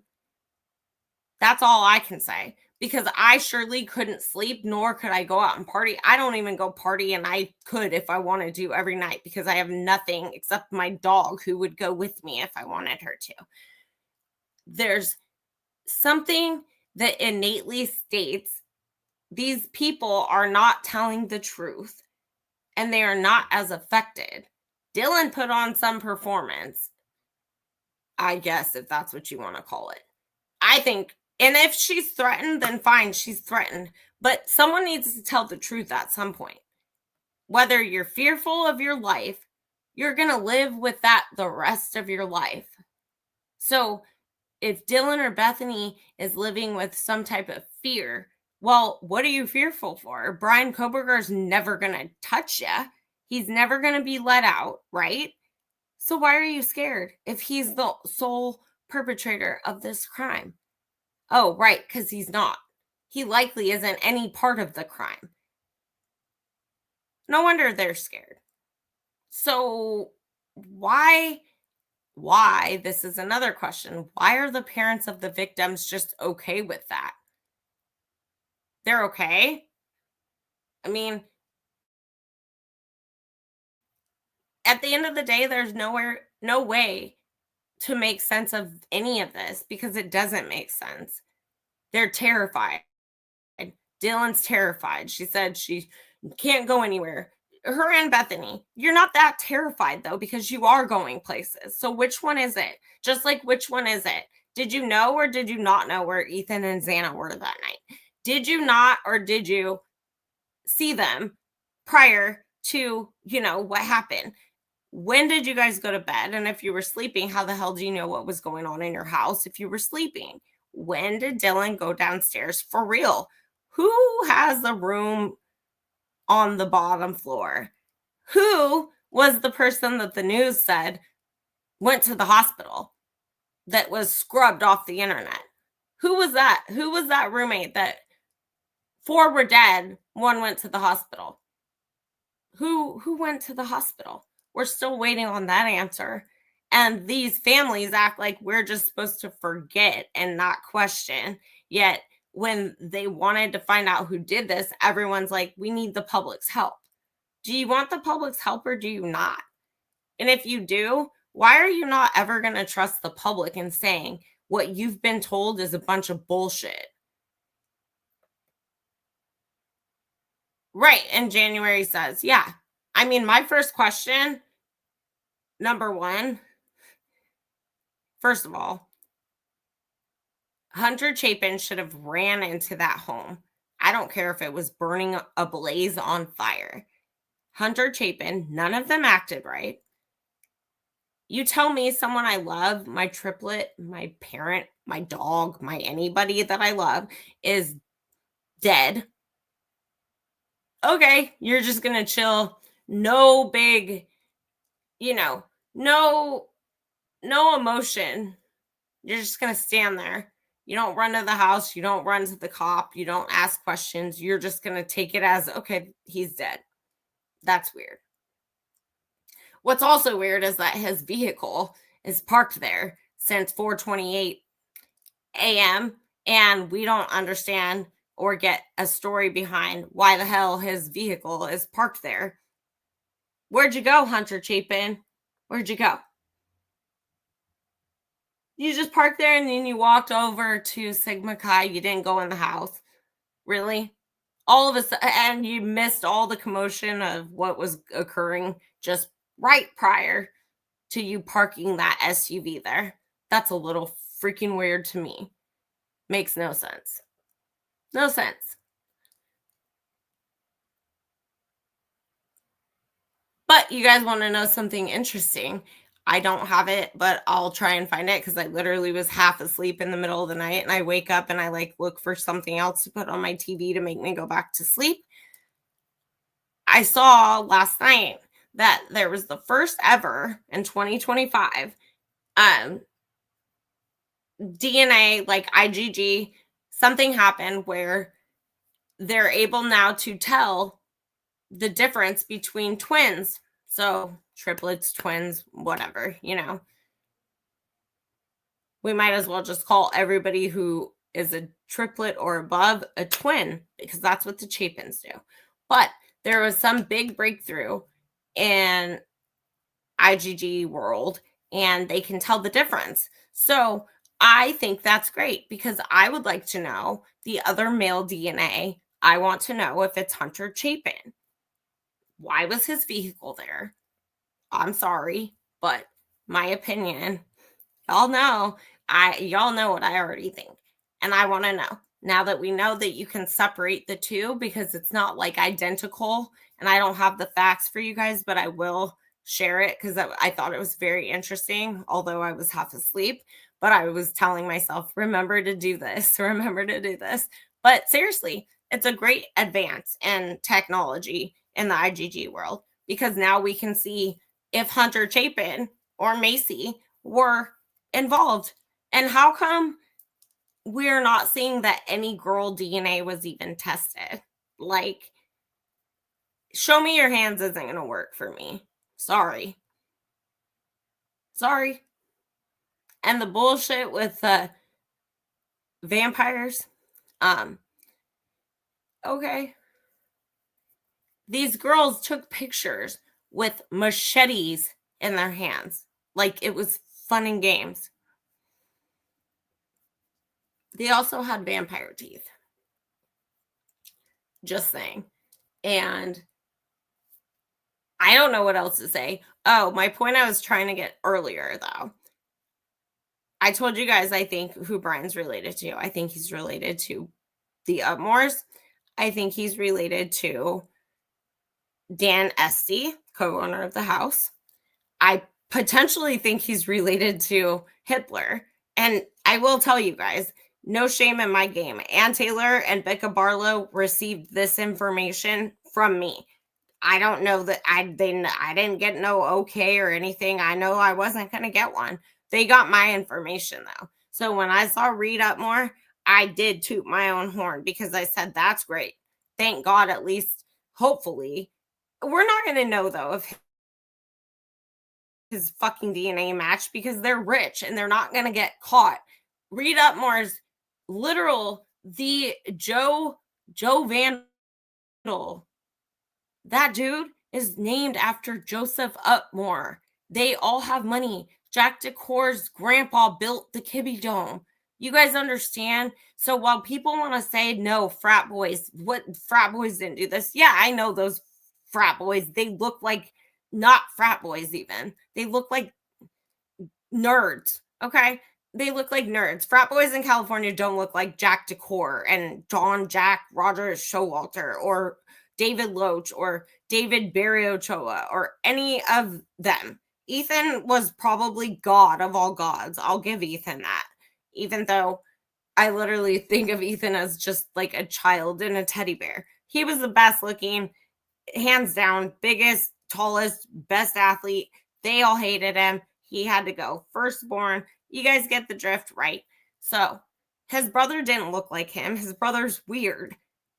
I don't even know if they're twins, but, or triplets. But hence why they call them twins now. Just my opinion, speculation, whatever. Just speaking the truth that no one wants to talk about. But lastly, I believe Kohberger is potentially related to his professor, Mr. John Asshole Snyder. Okay? That would be through his mom's side. And I'm working, but now it's just mighty odd that before I came live, this fell into my lap. It really fell out of a thing of files. And it's somebody, Zachary Edward Snyder. And isn't it funny that Edward Upmore, Reed's great-grandpa, is who I believe is also Kohberger's great-grandpa. Sorry, guys, I'm not reading, but I imagine you guys are talking to yourselves. I mean, amongst yourselves, not to yourselves. I feel like I'm talking to myself, but I'm so glad you're here and listening. But yeah, so Zachary Edward Snyder. And I literally just about died because I literally was like, oh my God. And I was like, I can't focus on this. So we're going to be revealing some more because I just find it odd that Kohberger's professor did not like him. And I can show you guys, I just have to prepare better how I know how names are tied. But I do know that the co-owner of that home is tied to Melissa Kohberger. And I have all that proof. So unless Brian's not his sister, he too is related to Dan Esty. And Dan Esty is related to last name of Hitler. So make it make sense. And I've shared all this, but I probably have yet. And I get a little worried. So I kind of purposely throw this shit out there the way I do. And I don't make a big deal about it. But y'all can look it up too. I mean, and if you can't find it, I've done my best to save everything because a lot of shit went private. Especially the minute you say something about the truth, then things go private. But also, I don't want to forget that whole Germer construction who tore down the house, who Pov's talked about, Bubbly's talked about, Mundy's machines or whatever, Germer and Mundy, right? Well, Jacob Mundy lives in Austin, Texas, I believe with a Germer. How the hell do 20-something-year-old kids live in $1 million houses? Just curious. Because I'm 40 and I'm nowhere near that yet. Anyways. Hi, Amy Luhu. Thanks. You're welcome. Jane, yeah, Ramslin, I don't know. She reminds me of like a creepy lady in like a soap opera that I'd watch at lunchtime as I was like a preschooler. Like, I don't know. It's a little bit weird. Hold on, guys. I'm trying to see the questions. Someone said, has anyone looked into the Corner Club? Oh, no. Connor, yes, I just did before I went live, Vicky. His mom's name is Stacy. I literally typed Connor Chestnut when we went live, and I'm literally looking at it. Well, and here's the weird part, you guys, because I just told you the papers that fell out like in front of me were Zachary Edward Snyder, okay? Let's all keep the name Edward in our minds because Edward Upmore is who I'm going to show you guys so you guys can all know and you'll see it in my videos. Edward Upmore is the guy who I swear is also related to Kohberger or would have been. He died in 2015. And I'm telling you guys, the grub truck's involved. I can't make sense about what I was told. And maybe I'll have to do like, I don't know, maybe I'll do members only, like going over like literally my DMs of what I was told from that person about people, because that's not something I can just put out there for my own safety. But okay. Connor. Okay, we have this, but I'm going to also show you guys Edward Upmore so you guys can see all the Edward names. And Reed is Reed Edward Upmore. It's a little weird. Hold on, like I'm looking for this kid.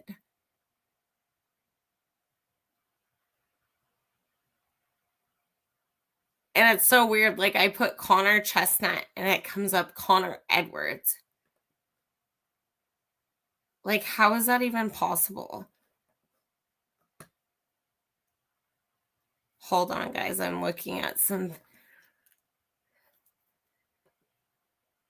One day I'm going to have like a quick ass computer and you guys are going to be able to like do this with me. I was going to say stalk people, but I don't think that's appropriate word. Hold on. I'm going to show you guys Edward, Papa Edward Upmore, who has a son named Roger. Oh yeah, by the way, Reed Upmore's daddy, his name is Roger Upmore. Just saying. And in my personal opinion, you guys, I kind of think, how do we know someone didn't know that John Rogers Showalter, how do we know that they didn't know his middle name was Roger, spelled Rodger? How do we know that that wasn't like a setup to put it on Hoodie Guy? Just saying. I also don't trust Hoodie Guy. to be quite honest. I just have to be honest about it all. Hold on, I'm uploading. You guys are going to see this. Hold on. Nope, nope, nope. Hold on. So this is who I think is related to Brian. Oh no, where did it go? Does this not look like Kohberger? Hold on, let me get a picture. Hold on.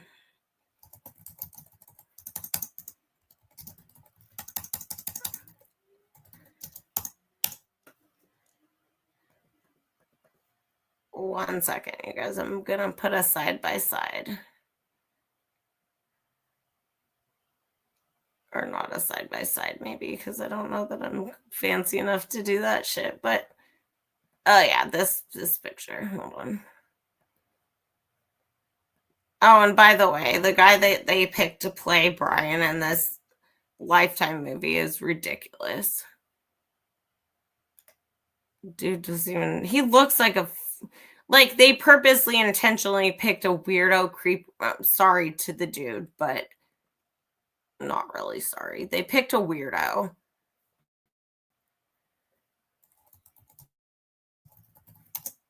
Watch, okay.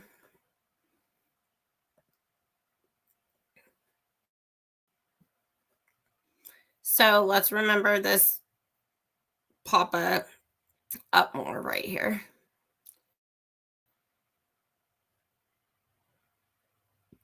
And I'm telling you guys, if I told you everything I knew, you guys would flip out. Where's the thing? Hold on.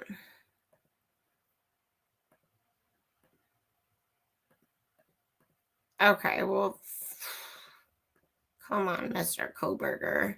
Well, you guys know what Brian looks like. But this dude looks like his twin. And you can't tell me he doesn't. And he's got this crooked nose as well. You just can't lie about it.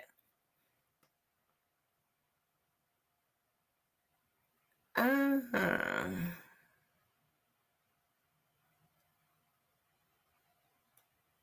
don't trust any of these people, and I think they're all shady. And the more I look into it, the more I get freaked out. Like, I literally can't do it anymore. Can't do it. Oh, here's Connor Chestnut. Chestnut. Like, nobody has even heard of that name. Poor Brian. All I have to say, until somebody wants to tell me, Brian, with proof that Brian Kohberger did this, we've got issues, because you haven't shown a sheath. You have not shown Brian being at the scene of the crime. Nobody to this day wants to say, oh yeah, we knew Brian. So what the hell? What the hell? It doesn't make any sense. And I seriously, this case is wildly insane. People are still talking about it, so they need to understand that we're not going to stop. But in my opinion, it's shady as shit that our president could make a comment like demanding the judge, which I'm glad Hitler, the one thing Hitler did that I think is right is not listen to Donald Trump in making him confess to something he didn't do, I guess, but that's one thing Hitler did do a good job at, right? And so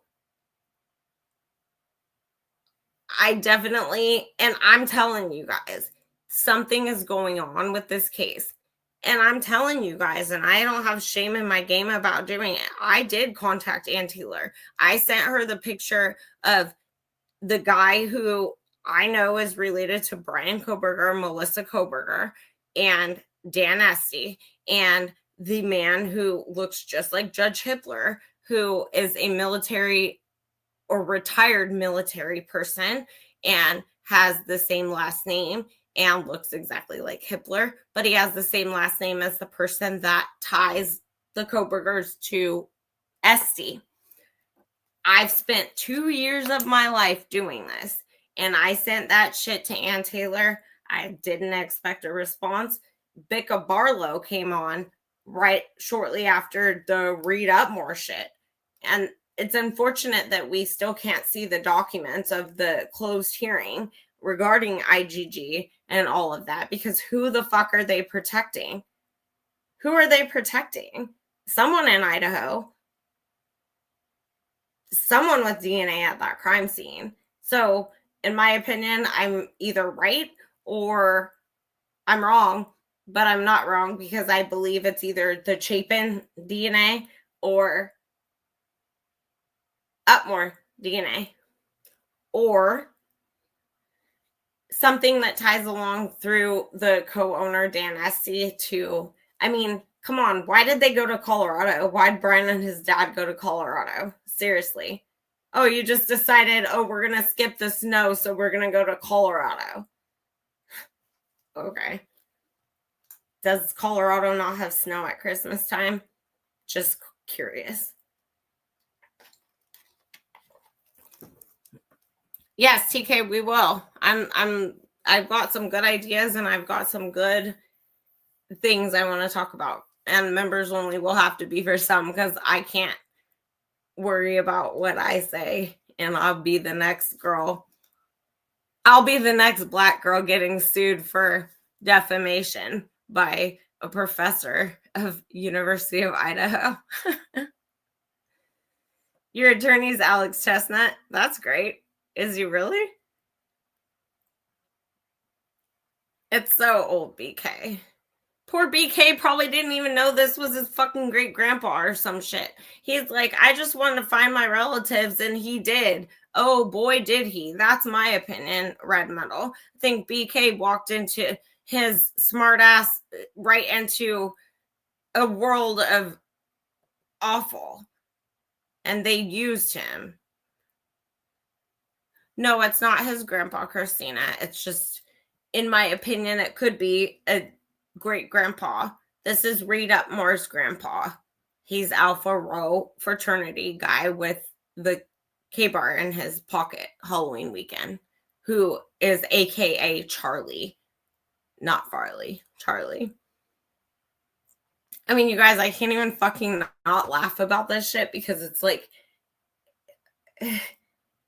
do you guys realize how much time of our lives we've put into this case, and we have not got any solidification of anything aside from Brian said, throw me to prison. I mean, that's awful. And I'm telling you guys, the law, the justice system, it does not work in good people's favor. The system as it is, I can't even say what I was about to say because it does, I was going to say it sees no color. You know, there's those sayings where, you know, like addiction, it sees no color, no culture. It doesn't care if you're rich or you're poor. But the justice system is definitely different. And as much as I would like to say it's not like that, it is 100% like that. However, Brian is a white boy from a, at best, educated background, and that should make people question. Maybe white people not questioning it so much. People like me, when you have an ounce of color in your skin and you know how people have been treated and you know what people go through when it comes to the law, whether it's the law or not, and if it's being followed by law enforcement or not, you understand it so much more if you just open your eyes. Brian Kohberger, I was shocked. To this day, I question why they didn't pin this shit on some Black athlete. Why? It would have been so much easier. Everyone in this world would have believed it, sadly. But that's the truth, and I'm here to talk truth. People would have believed that much more than Brian Kohberger did this. And it's really sad because if he didn't, who did? And I'm telling you guys, there's one black athlete involved, I will say that. But the point is that Brian was like, whoa, it had me like sideways when I was like, that kid, I saw him and I said, that kid did not kill anybody. Number one. Number two, where's Emma Bailey and where's Demetrius? And I was also given information about athletes and that this was also a cover up for some type of athletic situation. And all I know is what I saw from the original, the OG Linda Lane stuff that's still in my phone that I cannot make myself delete as much as I need space in my phone because there's real shit up in there. And you see, I don't know if it's Demetrius, but I do know who I think it is. And it's not okay that these people are like literally getting away with it. Do you not think whoever made that 4chan and whoever Papa Rogers was, y'all, they're laughing right now.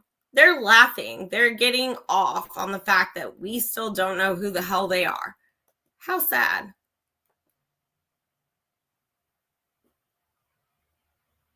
And Molly, I mean,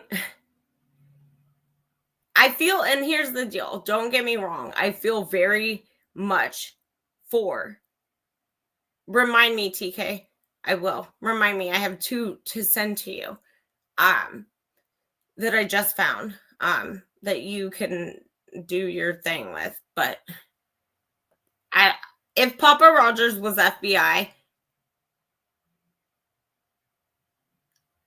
that wouldn't surprise me because the FBI is corrupt. And when I say Brian was a Fed, I don't necessarily mean he was a FBI Fed. I don't know what I think he was, but I do think that Brian had all it took to be part of something much bigger than fucking Gary Jenkins at WSU. Oh, thanks, Gary. Yeah, we saw that email because he probably faked it to get a fake interview, to fucking get a fake job, to expose corruption. Because what we do know about these police in Moscow and in Pullman is that they're shady. If you pay attention to, I mean, if you go on YouTube and you do Pullman PD body cams, just in the years since 2022, most of the majority of things that have been, I guess maybe it's based on the poster, I guess I have to say, whoever the creator is, but they sure do a lot of women DUIs versus men, period, in Pullman. And I find that shady in and of itself. I literally personally was taken to a CHP office with a CHP officer upon getting a DUI, which I don't have shame. I'm grown and I've learned. But I was taken to a CHP office. And I, to this day, and I know now because this man is no longer a CHP officer, he was taken to court and accused of things that would have happened to me probably had some sergeant not shown up at the building.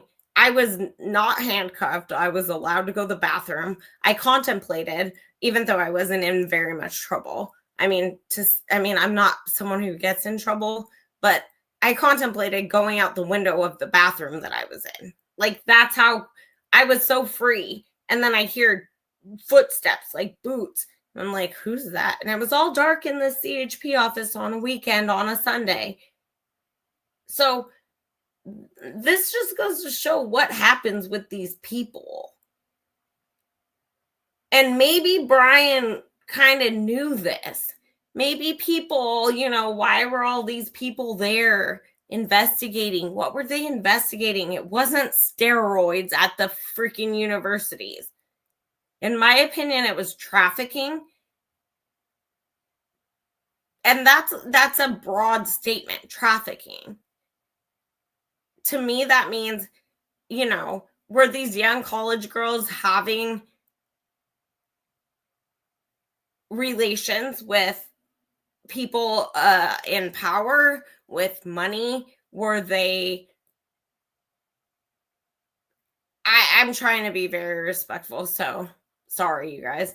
I'm trying not to say anything that's gonna make me sound like an asshole talking about the victims, because no matter what I will say, and I will always say, no matter what I say that they could have been doing, they did not deserve to leave this world for any reason. Like, it's not up to us. That's God and God alone. But so sorry, I get caught up trying not to say something that's gonna offend somebody, because I probably already have. But the thing is that nothing excuses what's going on. Somebody was already there overseeing something. And maybe Brian was there. Maybe he did say, it's okay, I'm here to help you. And maybe then he got the fuck out of there. I mean, honestly, maybe he got out because he was like, shit, I'm here. I want to help, but damn, I'm in way too deep. I don't think so, though, because I don't think Brian would be at the store the next day. Thomas says, think about this. Trump spoke out. Next day was Pete Hegseth, and Cash was there around the same time. Pete supposedly has connections to the church. Oh, yeah, a little coincidental. Yep. Little too coincidental, Thomas. And honestly, you guys, that's another thing that I've been highly researching, is this Christ Church. And I know many of you have maybe heard me, say Dougie Boy Fresh, and I'm a Wilson. I'm holding to the fact that I am a Wilson, but I am not a Wilson of that kind. And I don't think Doug Wilson would like me to be his Wilson kind. But in all the shit I've been through, I ended up saying I was a Wilson, and I am going to be the Wilson that I am. I'm glad I'm not a Dougie Boy Fresh Wilson. I'm this Wilson, and I'm the Wilson you don't want to FAFO, because those Wilsons they don't play. So, my dad might be dead, but his family and his brothers are alive and kicking, some of them. And they don't like that I say so much and talk a lot, and then they ensure that I tell people, if I'm going to say I'm a Wilson, I'm a Wilson. And I'm very proud of that. But I don't think people get it. Like, this is the point of why I'm doing this still, you guys, is because people have to realize, if creators have been threatened, not just by other creators for bullshit, but like, if people have been threatened, and you guys know, I had a point in time where I almost literally lost my mind because it was too much for me. That's never happened to me. I pray it never happens again. But there is something to be said about that this case has garnered so much pressure. It has a lot of power, and people who think that they can use their voice seemingly soon after end up some way silenced. And I'm not the creators. I'm not here to do what some do, and they know how to do it, and they can still make money by being very careful with their words. That's not who I am. That's not who I'll ever be. And if that costs me or my channel because I'm not making money like I could be, then I guess so be it, because I'm not here to censor myself. We are not supposed to be censored. We should be able to have an adult conversation about what's going on in this case and what is continuing to go on, and how, like Thomas said, is it coincidence or not? Like, none of it's coincidence. There's 75 million coincidences in Brian Kohberger's case. So at what point do we all say, that's a little weird? too many coincidences. Nothing makes sense. Nobody wants to talk. From Brian's family to every other family, and I have to get Brian's grandpa off my TV because he's staring at me and it's a little bit weird. Yeah. So get off my TV, bro. Rest in peace, Mr. Upmore. Go, go, go. He's not leaving. Okay, there he goes. Birdie talks about a lot of shit I talk about. It's mighty odd, but I'm not going to hate on Birdie. But Birdie flew in from whatever, what do you call it? Birds fly. Like Birdie migrated to YouTube. I've been to YouTube and I've only been on YouTube. And I fly high with everything I say. And I've said prior to Birdie, much prior, about Brian being a Fed. I said that 3 years ago almost to the day. And I'm not hating on Birdie, but I just have to say, when people want to say Birdie said this, Birdie said that, okay, cool. I'm great. That's wonderful that Birdie said it. Birdie is not, that's great. But I said it first. I did. Nobody else wanted to say what I said because nobody wanted to believe it and people called me crazy. I looked it up. There's laws. Brian could have been a Fed arrested by local police officers, and he still did his job because he continued to expose the corrupt bullshit that these people are and continue to do, down to him having to take a plea deal. Brian said, I look forward to being exonerated. And you know what? I'm going to hold tight, you guys, to what I said and what I will always stand by as much as I get pissed about the situation. Brian said that for a reason. And exoneration comes from the federal Supreme Court level in a situation in which a federal agent might have been in such position that he got arrested while attempting to expose. I think it was Birdie's channel that I actually heard for 5 seconds. I could be wrong, but whatever I heard earlier was somebody saying that maybe it was his homegirl, Phoenix. I don't know. I don't listen to these people. If they pop up, they pop up. Nobody I follow pops up. It's wild. And then I get everything else. And so I listen if I'm in the shower. Can't stick my hand out of the shower every 5 seconds.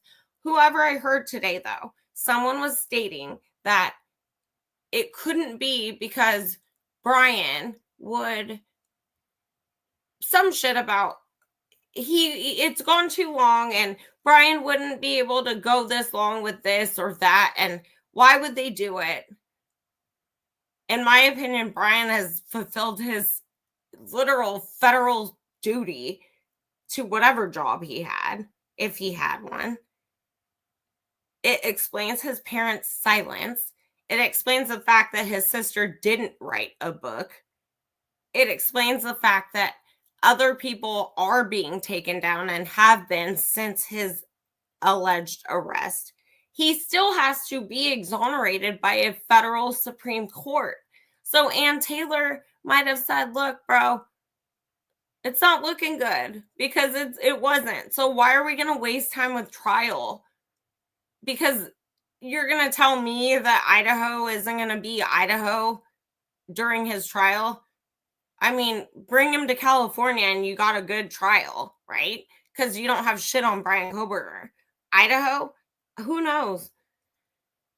Who knows? Because we see what happens in Idaho. So Ann Taylor and they probably decided, hey, we're not going to waste time, money, etc.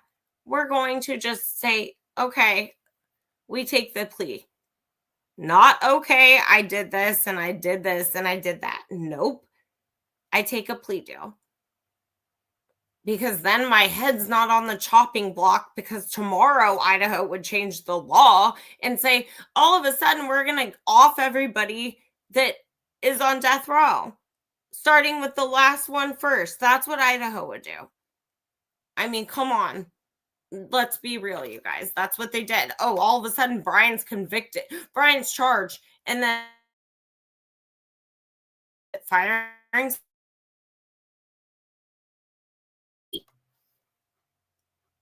But the point is, you guys, we cannot have this set precedence in America for anybody, anything like this. Everybody has the right to due process. And that's what our own president is failing to understand these days. Anyone here, I don't think you want to go to the doctor and not be seen at the ER if you're, having a heart attack. There's a lot of things that have such importance right now. And I think Brian Kohberger's case just might have been some kind of huge distraction leading into Charlie Kirk, another huge distraction. So what are we being distracted and swayed away from? I'd love to know that. I literally feel that I never thought in my life, and in 2025, that it would be a point in which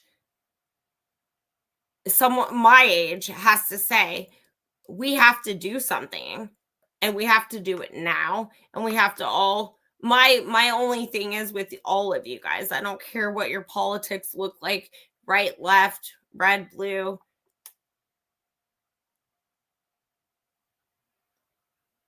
I mean, we're all gangsters in the world we live in, right? We all are soldiers. We all are warriors of our own story. And I'm being funny because I get awkward when I really want to be serious about stuff, because it's sad. It's really sad to me. The reality of the world we're living in is scary. And I don't even have kids, but I want to be someone who makes a mark, leaves a mark, does not leave a world of, why are we going backwards in history? Like, this is bad. We need to just be cognizant of people in our community, people we can reach, people we do have an impact on, even in the slightest of ways. I love you, Jane. Thank you so much. Email me if you need, girl, anytime. I appreciate you so much. Thank you.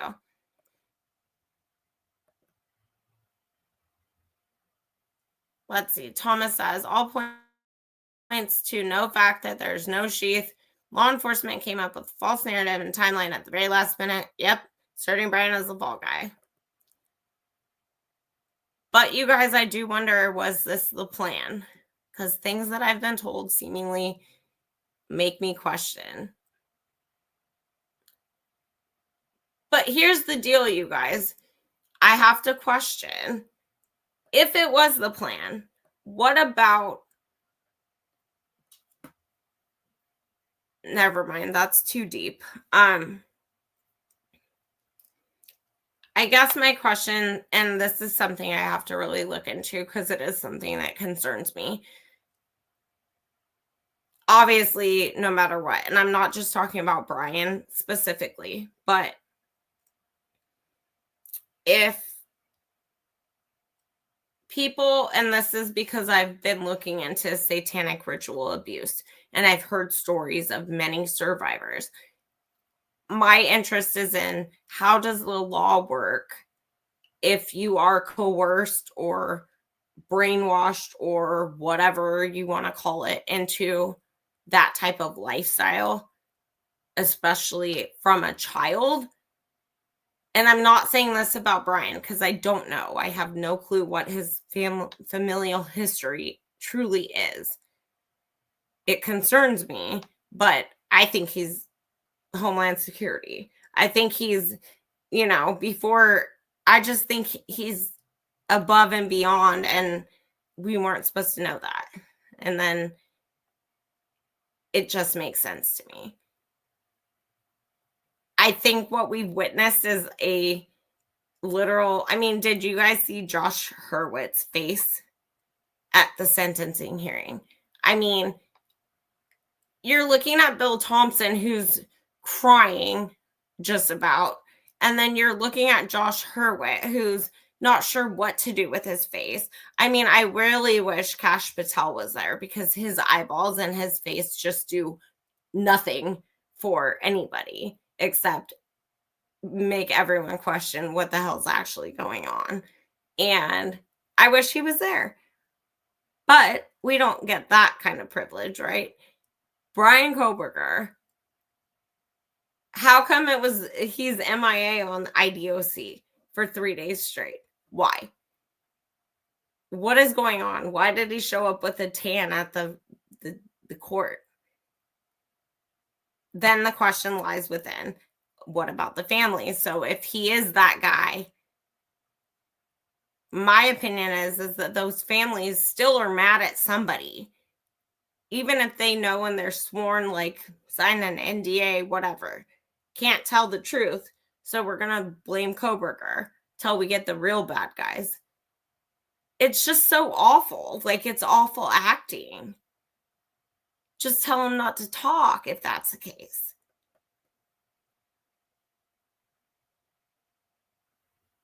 Love you, Jane. And I hope you feel better tomorrow. I hope you have a better day. And I am always here. I've definitely been trying to check my emails much more often. And thank you for being here. Thomas says Homeland Security was the reason that Josh Hurwitz. Yeah, Thomas, I also heard through the grapevine that Dan Esty is part of Homeland Security. So that would make sense. And if I'm saying that he and Brian might be distant cousins as well, well, that would all make sense. And that's why I don't know. I don't know if exposing the FBI, like, I really was interested in Lana having the IGG lady on her live, and I thought that was going to be rescheduled. But I've talked to her too, because she lives right around, like, she lives in my hood-ish, and we've spoken. So the things that I've told you guys, I'm dead set on. If there was a sheath, which we've yet to see a sheath, Brian's DNA was never on that sheath. Okay, number one. Number two, they took his dad's DNA from Pennsylvania, and now it's kind of questionable when did they do that. And I don't know how these people still have jobs, right? But Brian's DNA was never had until they arrested Brian himself. So that sheath never had his DNA, if it ever existed. I will, Jane, I will. TK, Jane said good night if you're here, TK, and I'll try and remember, TK.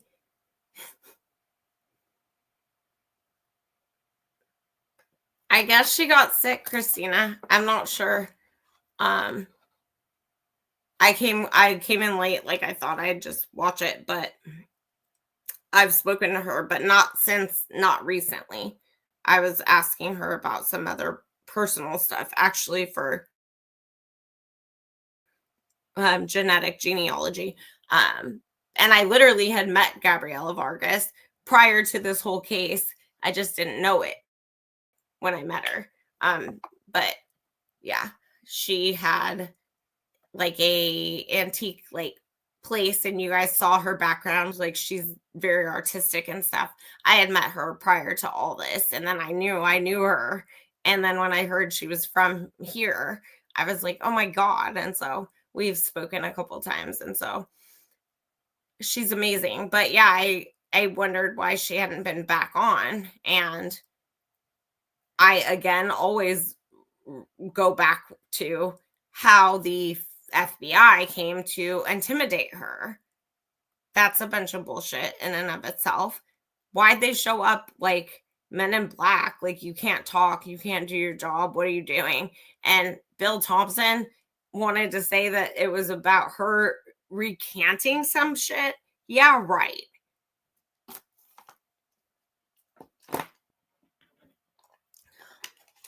Christina, I'm not too sure about many people. And I say that with all due respect. And I don't expect people to be sure about me either. But I feel like to be quite honest, I feel like I'm someone who I'm not all put together. I can be. Like if this was and this is kind of my job right now and I'm kind of failing at it. But if this was like my everyday go-to job, I'm very professional. I know how to act in a professional atmosphere. I've lived my life working jobs for the county, working with parents, teachers, kids, whatever. But this whole YouTube thing was never my thing. I'm shocked that I'm even here speaking every time I do this to anybody who's out there listening. It's kind of a wild concept. But what I have learned is I told myself I would always just be me. And I've learned through 2 years of being a creator, but 3 years of being here for this case, that a lot of people bend with what's gonna work for them. And I guess in terms of getting rich or something, maybe that's what everyone should do. If it's a business model, then great. But that's not who I am, and that's not who I'll ever be. And I don't trust many people on here anymore because I've seen a lot in 3 years, and I've seen a lot of different personalities change. And the one thing I will always pride myself on is I might be a hot mess. I might say I'll do something and not do it.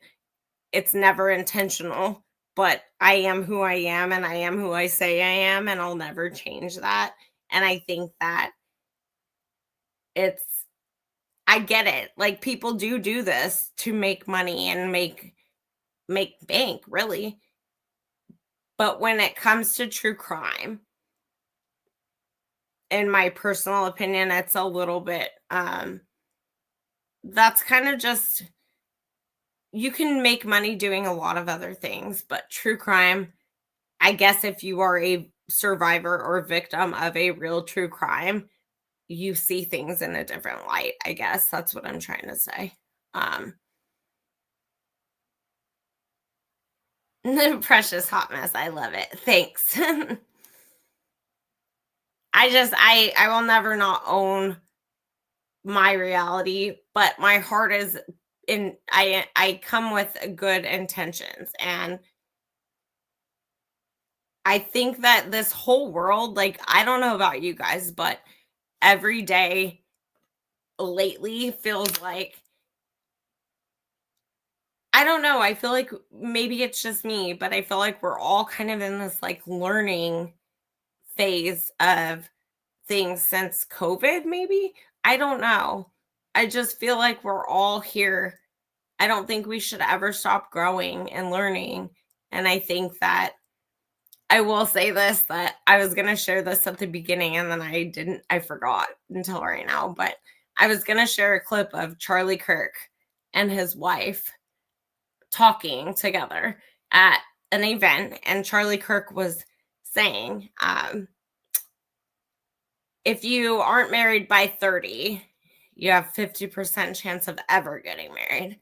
And then if you don't have kids by the time you're 30, you have an even less chance of ever having kids. And I swear this is the one time I will say I liked Erica Kirk for 5 seconds. But she was like, okay, but like she realized there's people in the audience that clearly are maybe older or can't have kids or whatever. And just like JD Vance calling 37-year-old cat ladies, like, I don't know what world y'all live in, but I live in a world where women are able to do what they want, when they want, how they want, and if they so choose. we also live in a world where some people don't get to have that choice of children, etc. And I just saw that earlier and I was just like, okay. And now I forget why I'm telling you guys that. But I just think that I'm a real person. I'll always be real, whether that's good, bad, or indifferent. I'm real. And I don't think that you guys would be here if I wasn't real. And I think it'd be so boring if I wasn't real also. Like what would we talk about here? And what, like, at least I have something crazy, if anything, to offer you guys, you know, I mean, at best, you guys get a little bit of crazy, and it doesn't hurt. You guys hit the like, and I'm a little crazy. And now I sound like Morgan Wallen. I'm a little crazy, but the world's insane. Jeez. I would love to meet Morgan Wallen. I would ask him if he got initiated into the 33rd degree Masons with the Chapins. So if you didn't know what I thought, now you know. Gotcha. Who's making a movie?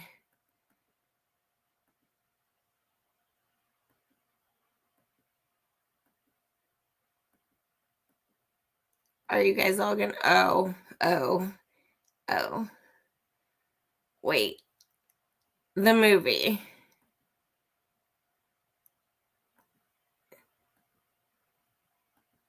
Okay, but why do I feel like somebody else I just saw was making also a documentary? Okay, yes, Lana is. I know I saw that, but somebody else tonight I heard is making a documentary, and I commented on it. But it was not Lana.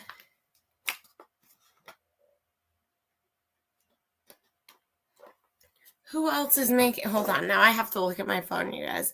Somebody else is doing that. I'm looking because this is wild. Oh, it's not Lana. No, it's not Lana. Kathy's Indie Zone is making like evidence beyond a reasonable doubt. I shared it on my post. Okay. I was like, it's not Lana. Yes. You guys check out my community page post about Kathy's Indie Zone. Snow Quack and the Seven Ducks. It's Kathy. It's red metal. It's Kathy's Indie Zone. I shared her video about it because I think she's awesome, and she helps me understand docs if I have no space on my phone or computer to save shit. And so she says it all in a very understandable way. And I definitely know Lana is. Does anyone want to tell me who the redheaded guy is that Lana likes to show in some of the beginnings of her intro? Because I'm still wondering who that guy is. Me too, Christina. I'm making a documentary. Who wants to be an actor?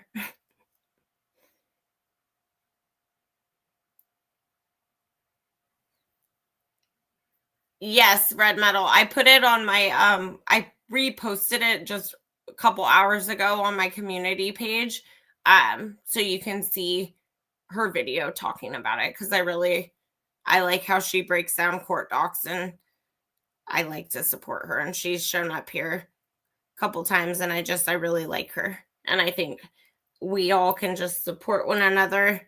And she's a retired lawyer, I believe, and she's very insightful and makes sense of things some of us can't make sense of quickly. So I love her. But yeah, so today's already freaking Thursday, you guys. Is that not nuts? Okay, you guys, but I have a question. I'm thinking of doing,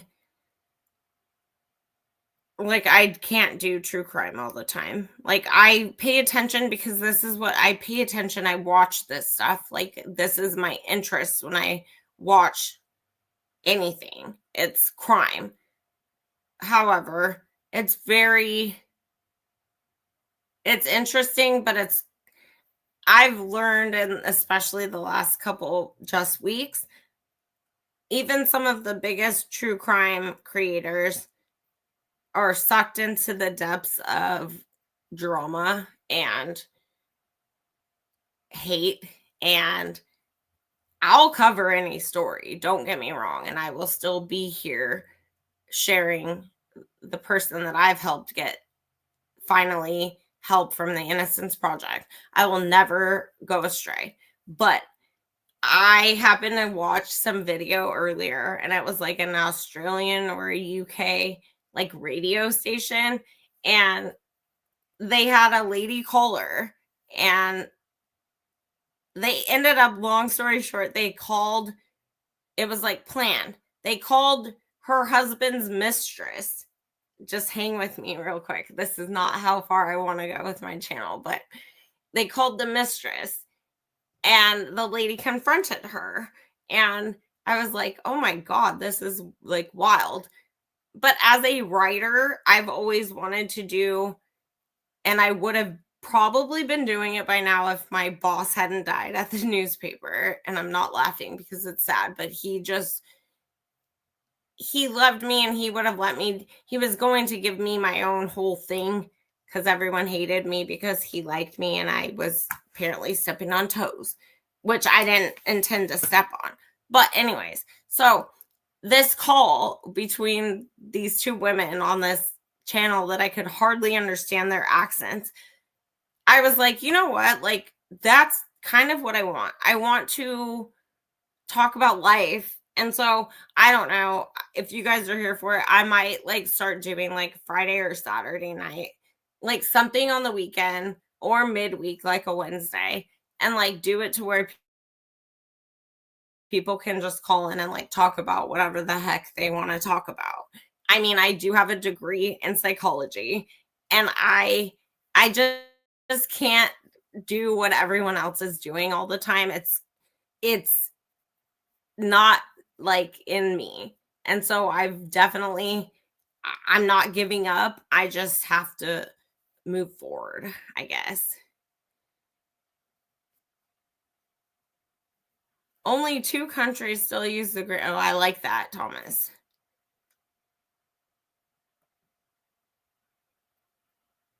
Sorry, guys, I'm reading your things and I'm trying to like decipher if I want to say them out loud, just in case. I saw Lana in an actual court case where she represented herself. She was totally lost. Right, Stephen. And I don't want to say it, but I am going to say it. And here's the deal, because I'm impartial. I'm sure everyone's seen Lauren Matthias. I literally watched her almost 10 hour live, except I was falling asleep. I slept off and on through the last 4 hours of it, but even like my mom was with me at one point watching it, and I was at one point glad because I've also dealt with some of this stuff, but it's uncomfortable. I'll say it's uncomfortable because obviously for Lauren, and I'm going to be the person who always, I don't think anyone puts themselves out there that much if they truly feel like that. I don't know her to say it's a money grab or anything like that. I am absolutely shocked to see how many people have ridden on the coattails of Lauren's story. And I'm not defending Lauren. I don't know what I think. I think people are crazy, and I think women are crazy, and I think that the law never works for any victim until they're dead. I will say that. I don't know who the victim is or who the perpetrator is, because to be quite honest, it was so much information and it's none of my business at the end of the day. But I will say that is that the law literally does not protect someone And I personally can say that. And I feel they don't protect you until you're dead. And that's right, little too late.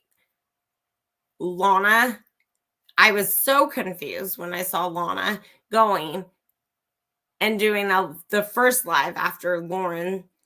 And I was like, very much trying to understand what the point was.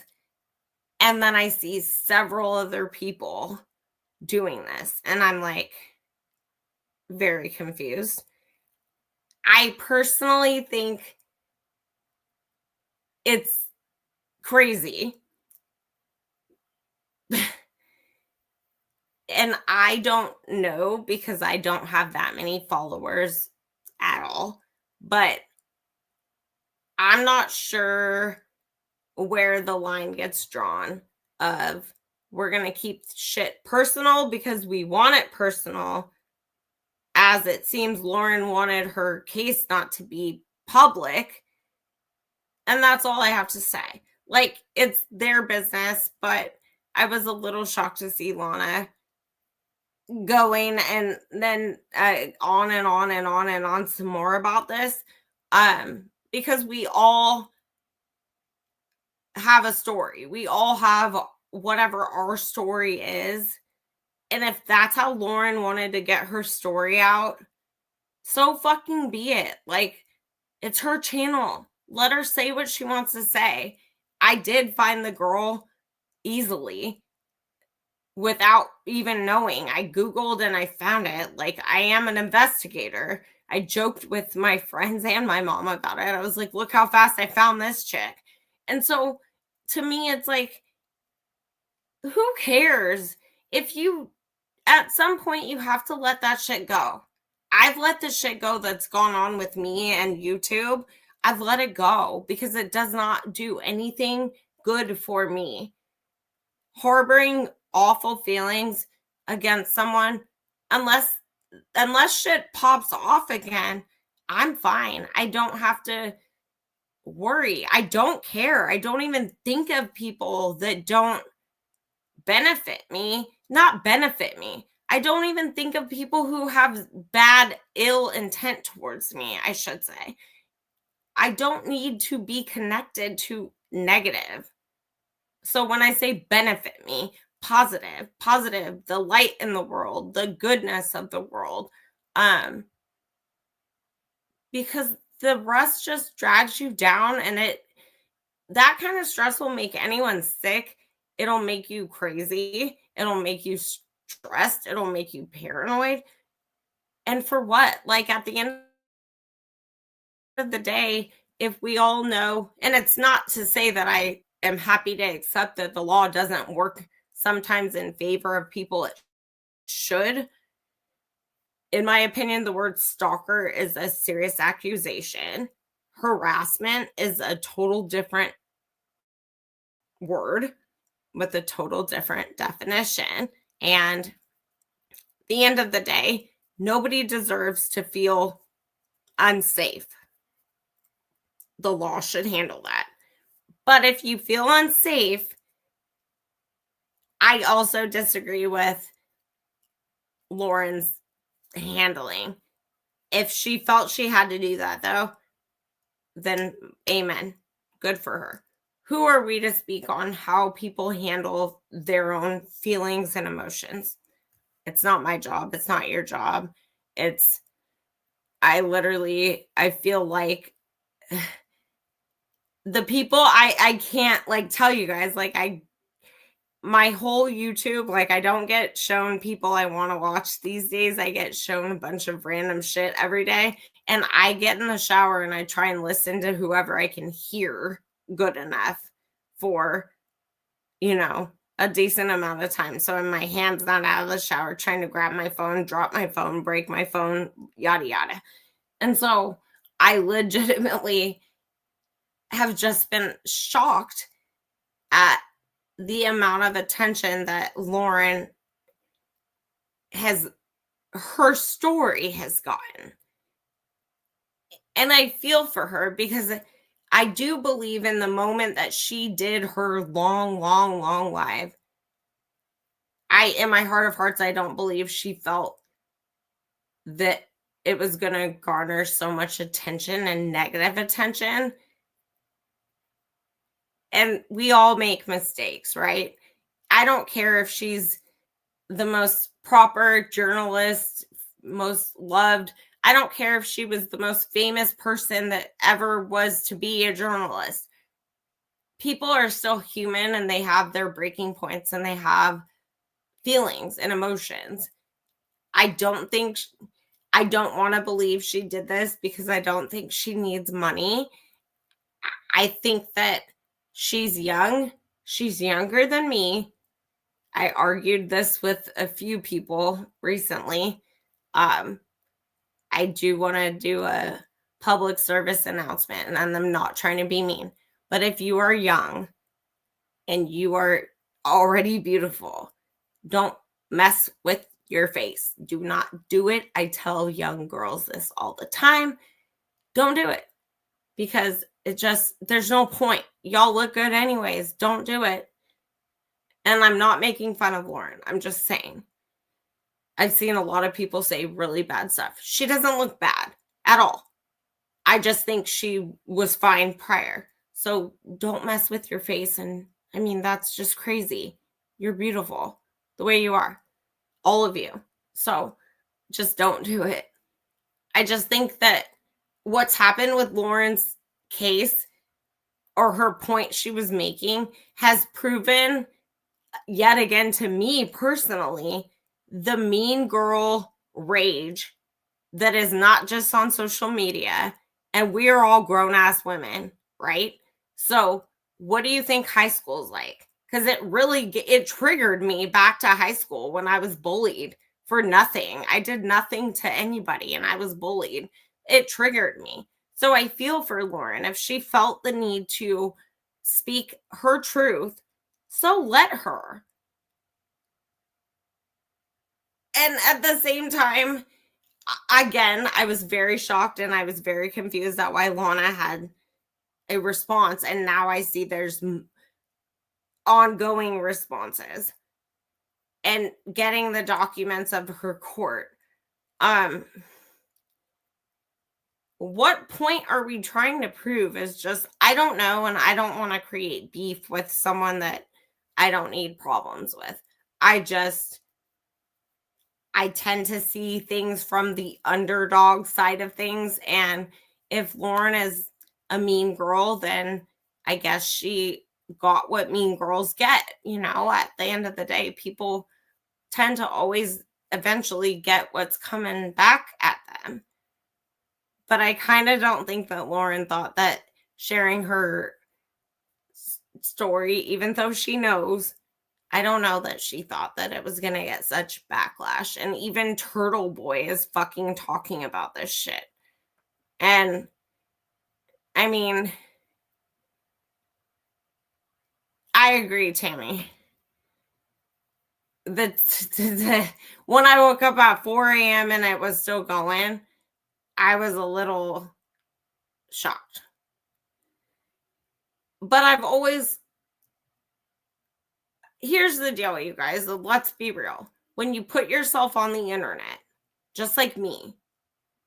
So when Lauren and her husband put themselves on the internet, hidden true crime, then you're putting yourself out there for scrutiny and whatever else may come your way, I guess. Whether that's good, bad, or indifferent, you are putting yourself out there.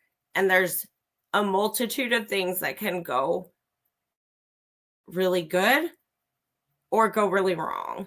And when people, that's the confusing part. Because if people decide they're going to go against you, lie about you, mislead the public about you, they have that opportunity, even if it's not true. And if it's not true, I can see how that's devastating. Hey, Eric, good to see you. And yeah, Thomas, you do reap what you sow. I feel very awkward seeing so much that's been put out about Lauren's story. And I'm just like, man, I, and it makes me wonder, did she know this would happen or didn't she? If she didn't, I very much feel for her. If she did, then I guess that's just the game people learn to play. I guess it's a money move. I don't know. And I'm not one to judge. It's just interesting to me as I sit back and I'm trying to look and learn from all sorts of people. And it's a little wild. But I've always thought that relationship with her husband was a little weird to begin with.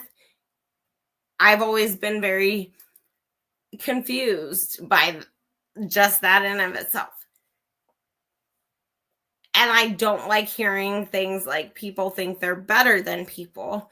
But when you put Lana and Lauren together to just be real, I don't know which one you could say thinks more highly of themselves versus the other. And that's just my being real. I don't think that's saying something bad about either of them. They're both highly confident individuals. At times, maybe both are too into themselves. I don't know. But at the end of the day, what matters is what the people who keep coming back see of you. And to me, I feel like this whole week has been like Lauren's story on blast. And I feel for her. And maybe I shouldn't. Maybe I should. I don't know. I don't know her. I just feel like maybe she didn't think it through going for 10 almost hours live. And then I can only imagine the feelings that she may have after the fact, because we all have free will. We all make our own choices, and then we live with those choices.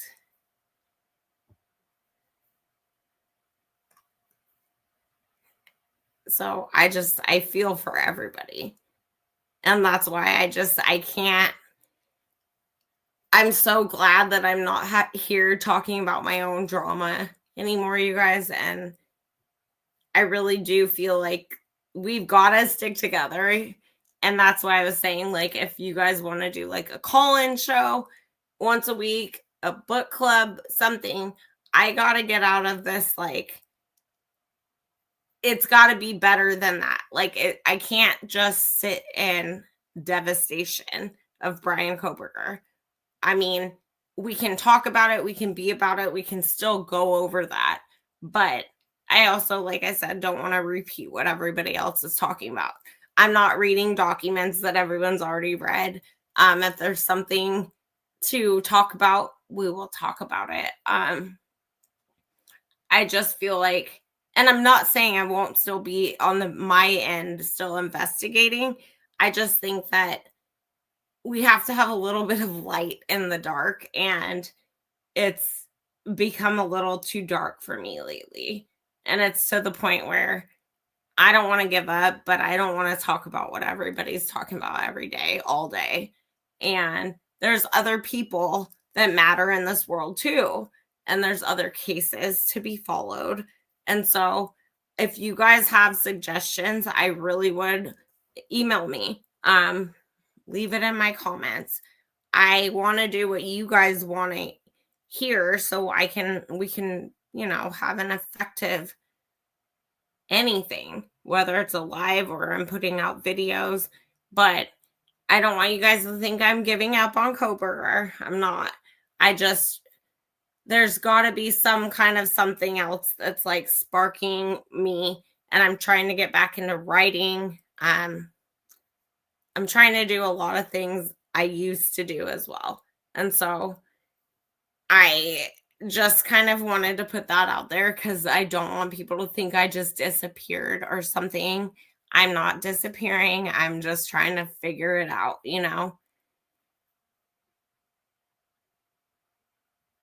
Thanks, Red Metal. Red Metal says, me too. It was stressing you out so much. Yeah. I'd love to discuss other things. I was super. Thank you, Red Metal. I appreciate that. I really do. I appreciate that. And it was, and it's been quite the ride. And I'm not giving up because I do believe I still have pertinent information, but I'm to a point where I've found some kind of peace in a sense, and I don't want to lose that peace, you know? And the holidays are coming up, and that was something I was saying at the beginning of this live, also, you guys, is that the holidays are coming, and I know that it's hard for me. And so, if anyone also wants, I might be doing like a once a week, like not like let's be depressed together, but like what can we do or some shit. I don't know, you guys, because I'm not like your average like therapist. Like I'm not here to talk about our problems and cry about them. If we want to, we can. If you got problems and you want to cry, we can all cry together. But I'm just trying to make light of hard times ahead. Like it sucks to have holidays without loved ones, you know? And so that's all I don't know. I'm into books, I'm into everything. So if you guys have ideas, email me. Um I'm excited. I have a lot to look into tonight right now when I get off of here because I do find it interesting that this Mr. Zachary Edward Snyder fell into my lap and I don't remember ever looking this dude up. But we also, I don't know. I know that people are going to think it's crazy, but this just came to my mind, you guys. And so Brian has a birthday coming up in November. Well, first, let me say, Ethan has a birthday that would be October 28th. And let me see what day that is. I don't even know what day today is, but good thing for calendars. Okay, so the 28th is Tuesday. So I don't know. I'll definitely go live on Tuesday in honor of Ethan. But also Brian, well, we have Halloween and all that, satanic stuff going on.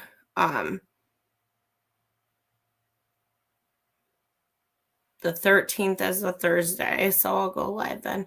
I just am thinking like, gosh, the holidays are just coming. Sorry, I got very lost in my thoughts. I'm not into the holidays anymore at all. And so I literally lost Brian's birthday. Brian has a birthday too.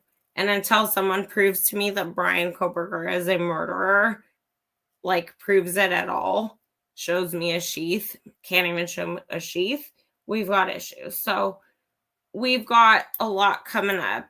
And I just think my point of all this was, sorry, I'm so distracted now. I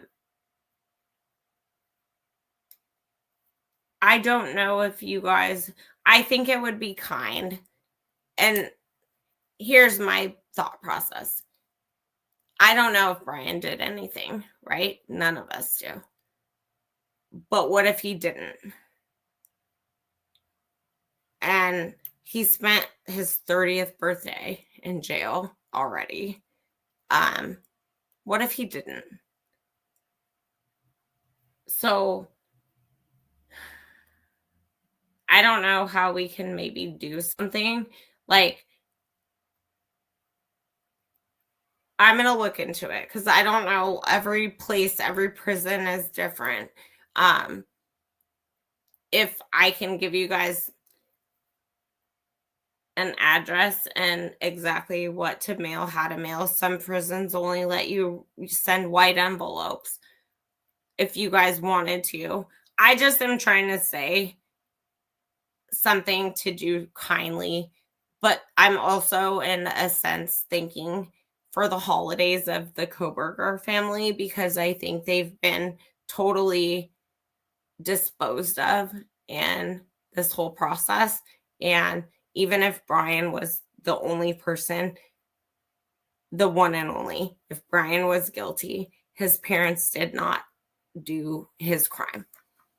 And I really feel that maybe they deserve Christmas cards or something like that, you know? So I don't know. I'm going to just be thinking of something. I just really feel,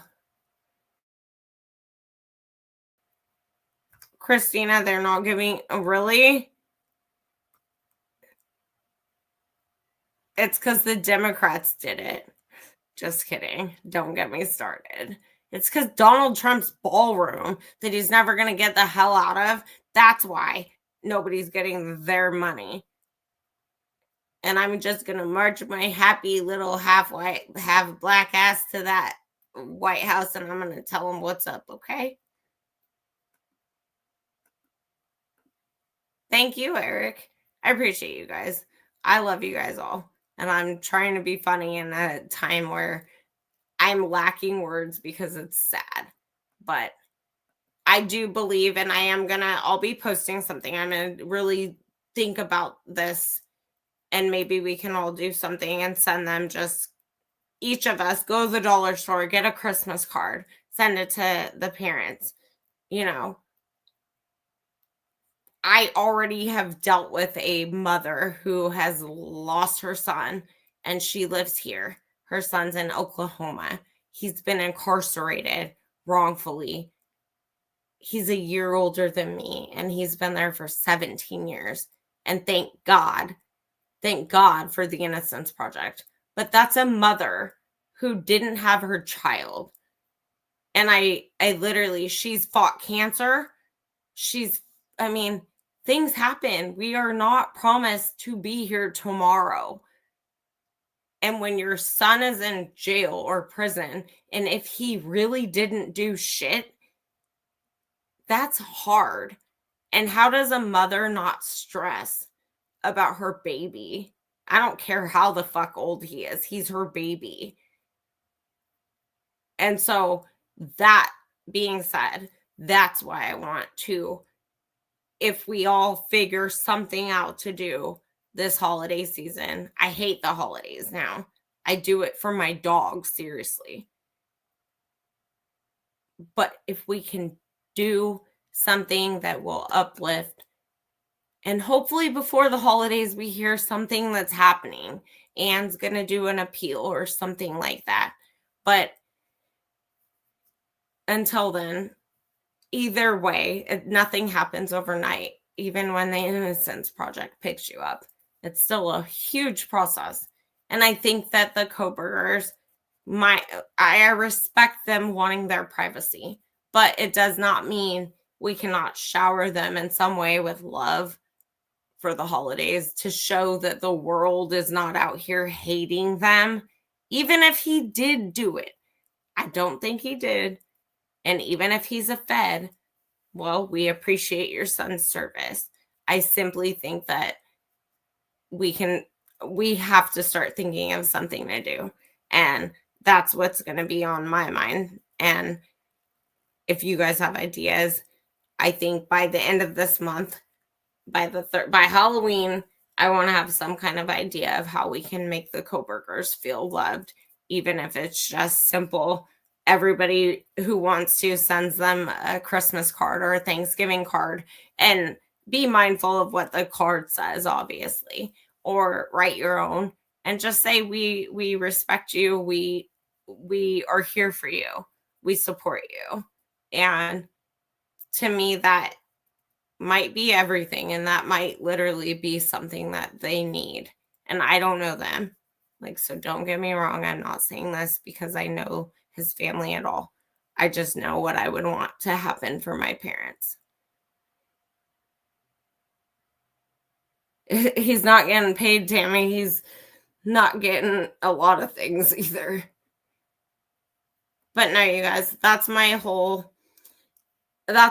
and I want to end that with you guys. And thank you, Thomas. Thomas says, Heavenly Father, I pray for all those here tonight that you meet every need according to your riches and glory in Christ Jesus. Father, I speak abundance over everyone here. In Jesus' name, amen. Thank you, Thomas, for that. I appreciate that so much. And hi, Angela. I'm so grateful for you, Thomas, and your prayers are so needed and so welcomed, and they're such blessings. Amen to that. And I really do. I'm not gonna get cryy on you guys. I appreciate you guys a lot. And I think that we are all on at least some similar page as far as it goes in terms of this case. And I will be thinking about how we can do something just to show love to the Kohbergers. And it doesn't have to involve money and stuff like that. I just think it would be love you, Angela. Thank you, Eric. I do think it would be kind to just send a card and uplift people. I can't imagine their pain, because when you lose someone on the holidays, it's real hard. But when your child who's innocent is in prison for the rest of his life and the rest of your life, that's a pretty hard pill to swallow. So I think that if we can all just do that, I'd be happy to get the information, how we can send, what's allowed to be sent, and send it to Brian, send it to his parents, send it to both, whatever you guys want to do. But I'd be happy to get that information by the end of this month so that we have all of November and all of December. And you have to consider that when you send anything, if anybody sends something to Brian, via the mail, the prison system takes a couple days once it's arrived. And it has to likely be in a white envelope. But I would give you guys all that information. I just really feel like after now he's taken a plea, right? I'm really struggling thinking of his family and how this Christmas it holds less hope for his mom. And maybe because I'm not going to be a mom, I have this weird thing about moms and their children, but I just feel for her. And I think that knowing he did that and the unknown of the future, that's a big deal. And no matter what, his mother didn't deserve any of this. And we all know Ashley Banfield isn't going to fucking throw her a party and shower her with love. She's just going to keep bullshitting America.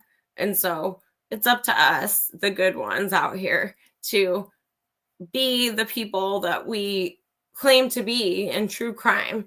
And it's not about drama. It's not about hate. It's just about supporting victims and their families. And Brian's family is a victim, no matter which way you look at it. His family and his mom. His mom is a mom. Every mom deserves love.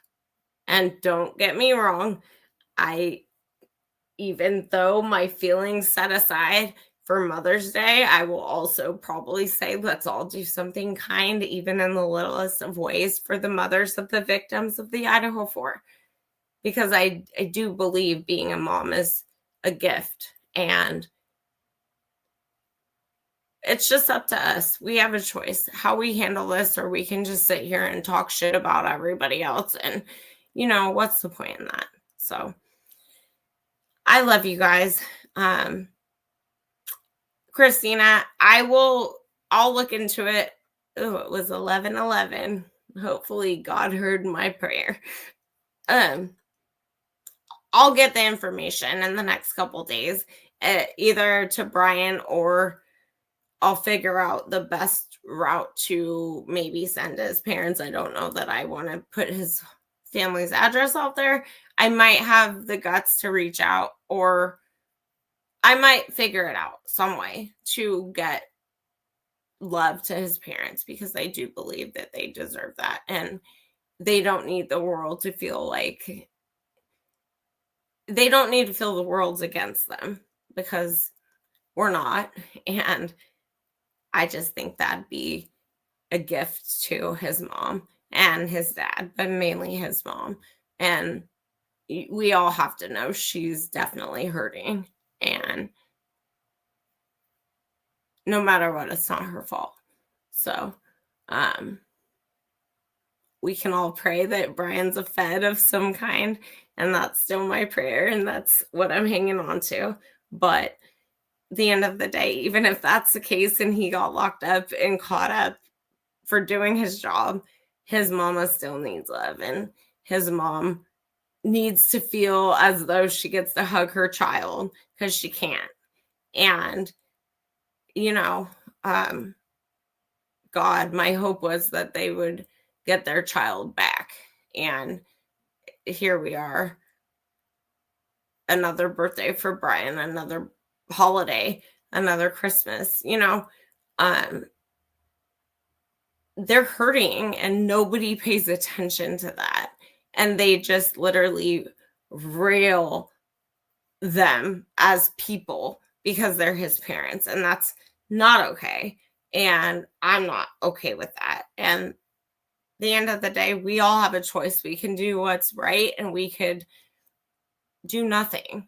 So I'll keep you guys posted. I appreciate each and every one of you guys. Angela, I agree. I heard that his dad also said that just wait till the truth comes out. I agree. And if they let the truth come out, but once they being, the state of Idaho, whoever is in or of importance, when they know that people aren't going to just give up and forget about this case, that's when the tides will change. Like, they have to understand we're not going to shut up. We're not going to give up. I'll talk about it every day if I have to. Something's got to give. And I love that I went live again, because talking to you guys does inspire me, and it makes me want to keep going with the things I already know to confirm the things I think I know. Because at the end of the day, it is depressing. It's a lot when you feel like, I can't imagine. This is why I want to help them or do something, because I can't imagine when you feel like the weight of the world is against you. This isn't my kid. It's not my case. It's not my life, but it's been my life, just like it's been your guys' life for almost 3 years now. And at the end of the day, it's innately part of us now, and we can only do what we can do. But I'm so grateful for you guys, because you guys inspire me to keep going. And I love you all for that. And thank you all for showing up. And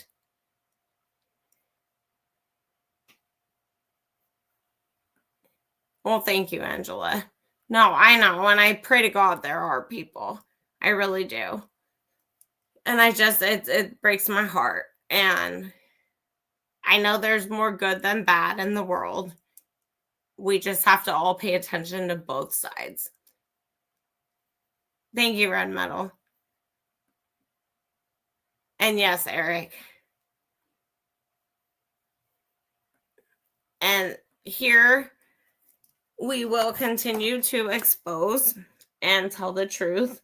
And I'm so glad I went live, because now I have it in me. I'm going to figure out why this document fell into my lap before I went live, see who or what it really means. And also, I'm going to leave you guys with this, because I forgot this is something I really did want to talk about. Next time we will talk about the sign guys. Hayden from the grub truck, yellow Dutch Bros sweater dude. but we're going to talk about his friend, the guy that stole the sign. And I'll probably go live at some point tomorrow, even if it's just much quicker than this, because I always say I'm going to be quick and then I'm not. But I love you guys for that. But we've got to talk about Hayden's friend, the sign guys, and potential ties to Kaylee and some other disturbing things that I don't think anyone has tied 2 and 2 together. Which also ties into the hit and run outside of Kohberger's house that night. And so I'm making a note. Sorry guys, I sound like I'm like dragging on, but I'm making a note so I don't forget what I'm telling you guys that I'm gonna do. Sign guys, and Hayden. Yeah. I've held on to this tidbit of information for a while now, and I think it might be very pertinent. So, yeah, the Charlie Brown. Yep, that dude. Angela, yeah, I watched it last night. I was half asleep, but I respect Emily a lot.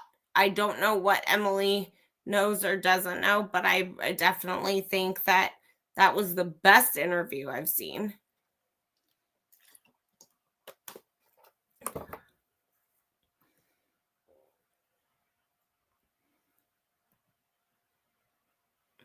Did I say I would show my baby pictures? With my afro? What are you talking about? Angela says, I caught the slip-ups too, Angela, but it's sad because I think that her slip-ups are covering for, I don't think she's involved. I think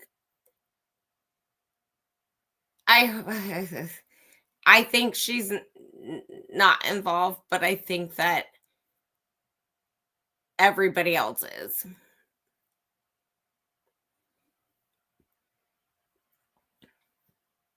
And I just have to say, you guys, Adam is not Adam Laura from the bar, you guys.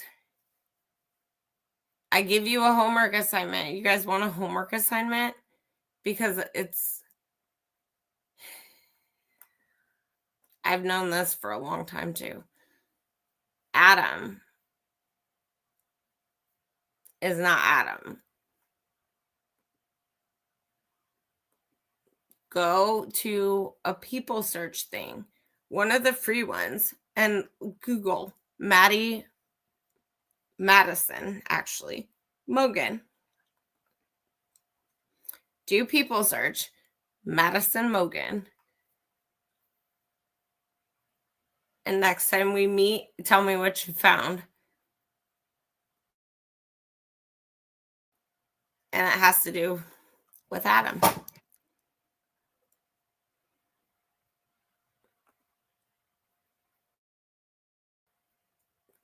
And when I'm rich, I'll give you guys all a prize for playing the game.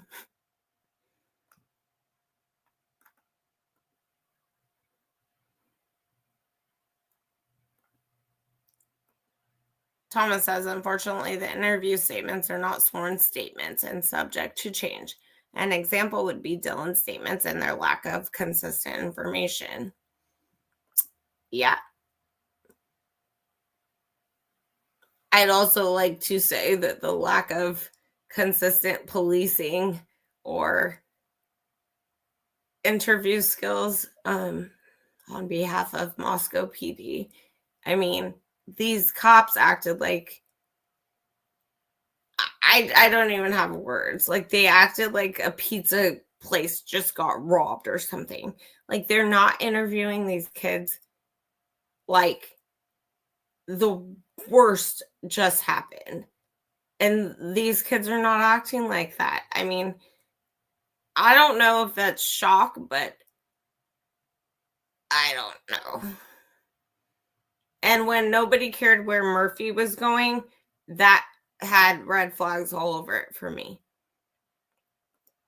Red Metal, go to truepeoplesearch.com, and it's free. You can look up like by the name of a person and the city and the state, or you can put the email or the phone number.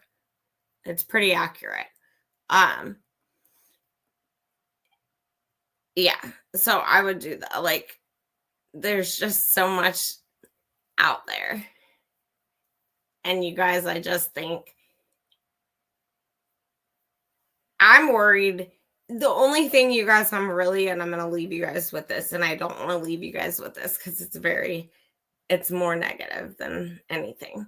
But we have to be cognizant of the fact that, in my opinion, like I said multiple times now, this whole secretive gag order, all this shit, just like now Charlie Kirk, gag order, and no one's allowed to talk. But furthermore, it's some secret. It's so secretive that what is actually going on, and nobody's supposed to talk about it. And then if you talk about it, it kind of seems like everything that's already happened in Idaho. The kids that talked about it, they ended up dead. It's scary, and I get that. So how do we continue on this path of seeking truth and justice with feeling comfortable to do so, I guess, is the question. I don't know. I just think it's something, everyone.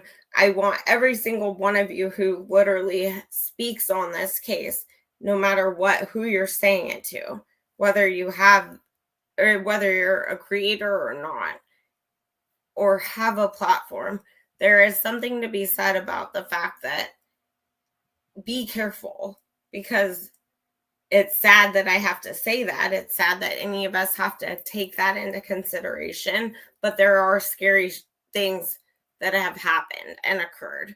And so while I do want to encourage everyone to speak the truth and their truth 100%, and we all do have the right to speak our beliefs on what happened, I just want to say at the same time, please be careful, because it's scary.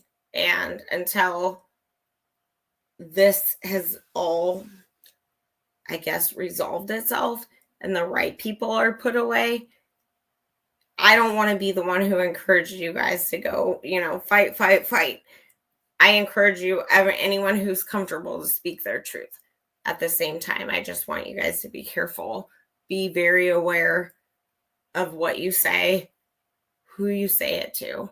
And at the end of the day, you might say something a month ago, and then someone that was affected by your words by chance. I just don't want to see something crazy happen. And I'm not trying to scare people either. I'm trying to be very real in some of the stuff that I've seen and has happened to me. And I just want everyone to be safe out there. I really do. And I pray that we all get to see truth and justice, like, literally prevail. I pray to God every day for that. And I am so grateful for all of you guys. We have to stick it out till the end. Hopefully. I don't think we'll ever know the truth. And I hope we don't, because I hope Brian is some kind of fed. And I hope he's done his job, and I hope he gets to go on a long-ass vacation. But if he's going to sit in that cell, I want proof of it, and I don't want to see that this guy is the next Epstein that's all of a sudden gone. So, in my opinion, we have to do something that shows we all know where Brian Kohberger is at all times, and be that we send mail, do something. We're going to not give up. And no matter what, even if he was the bad guy, in my opinion, it's not our choice to take that guy's life. And I don't want that to be the ending of this. If he deserves death, he'll get death. But if he's innocent, then maybe the kid just needs like a little motivation and a little bit of a, hey, the world doesn't hate me. Because all he sees on his television is Ashley Banfield shitting on him and Brian Enton shitting on him. Like, everyone hates him. That's all he gets to see. He doesn't get YouTube channels. He doesn't get that. He doesn't get to see people who give two fucks about him, to be honest. And so that's, I guess, the truth of the matter and how I feel. And if he's innocent, that's a sad reality, you guys. But I love you guys.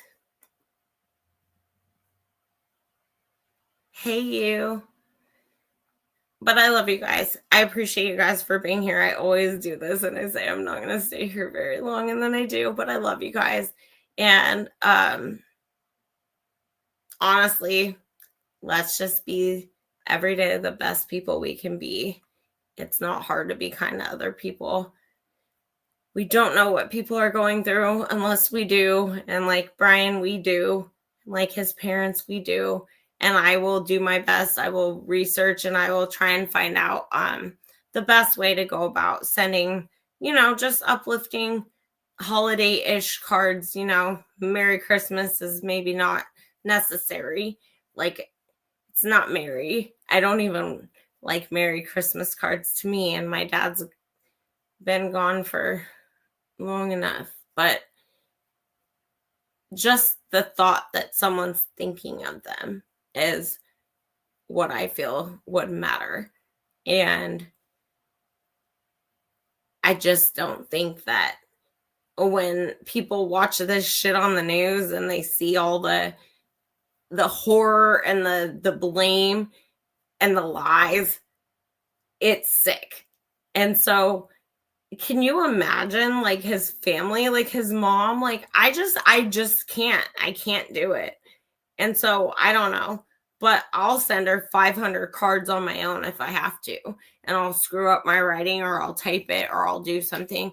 I just feel this Christmas needs to be something that his family feels like they're not like oh my God, like they're not the outsiders. I can't believe I just said that, because they are the outsiders and they get to be loved as outsiders. Because I'm sorry, in Idaho, if you're an outsider, you're obviously like on the chopping block, but we're not going to let that be his family.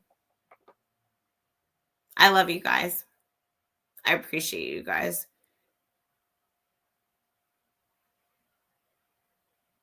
I'm interested in Thomas's question, though, before I go to Angela.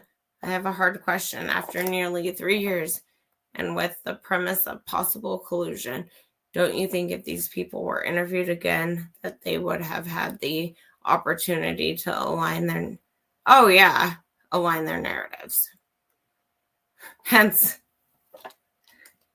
it's kind of like no report taken, no interview again.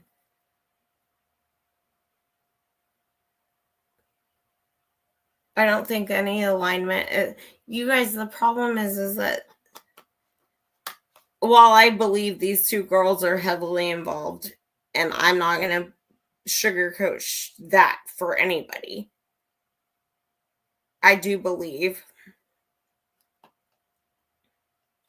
I don't know. You guys decide. I'm sorry if I was in their shoes and say it was my boyfriend and I lived around the corner from him.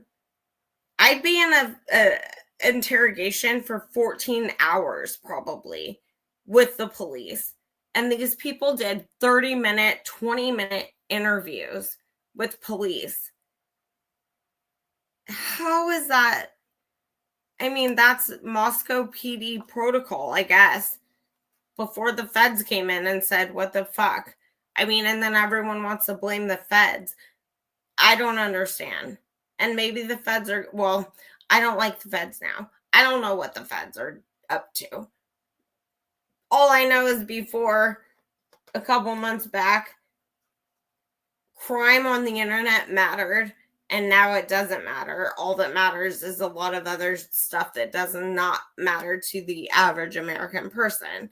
But people, we have to understand this whole thing is a charade that's been going on. And I'm not saying it's fake. I'm saying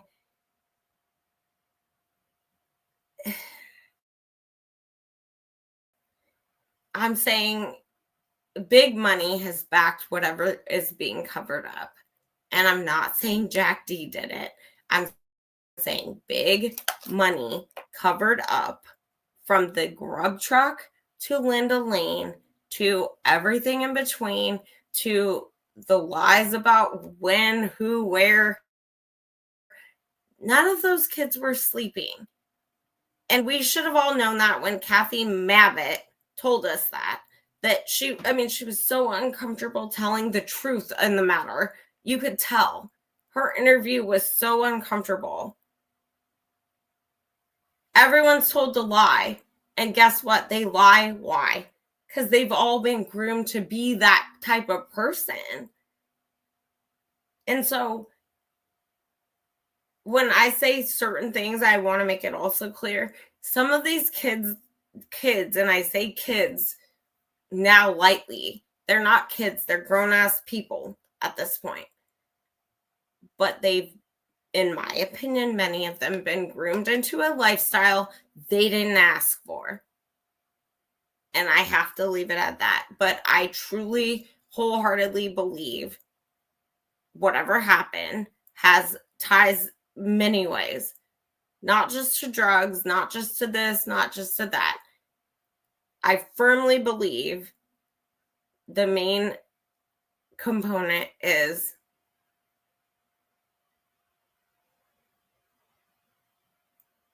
leveling up and sacrifice and money. It's money. Money's the motive. Follow the money.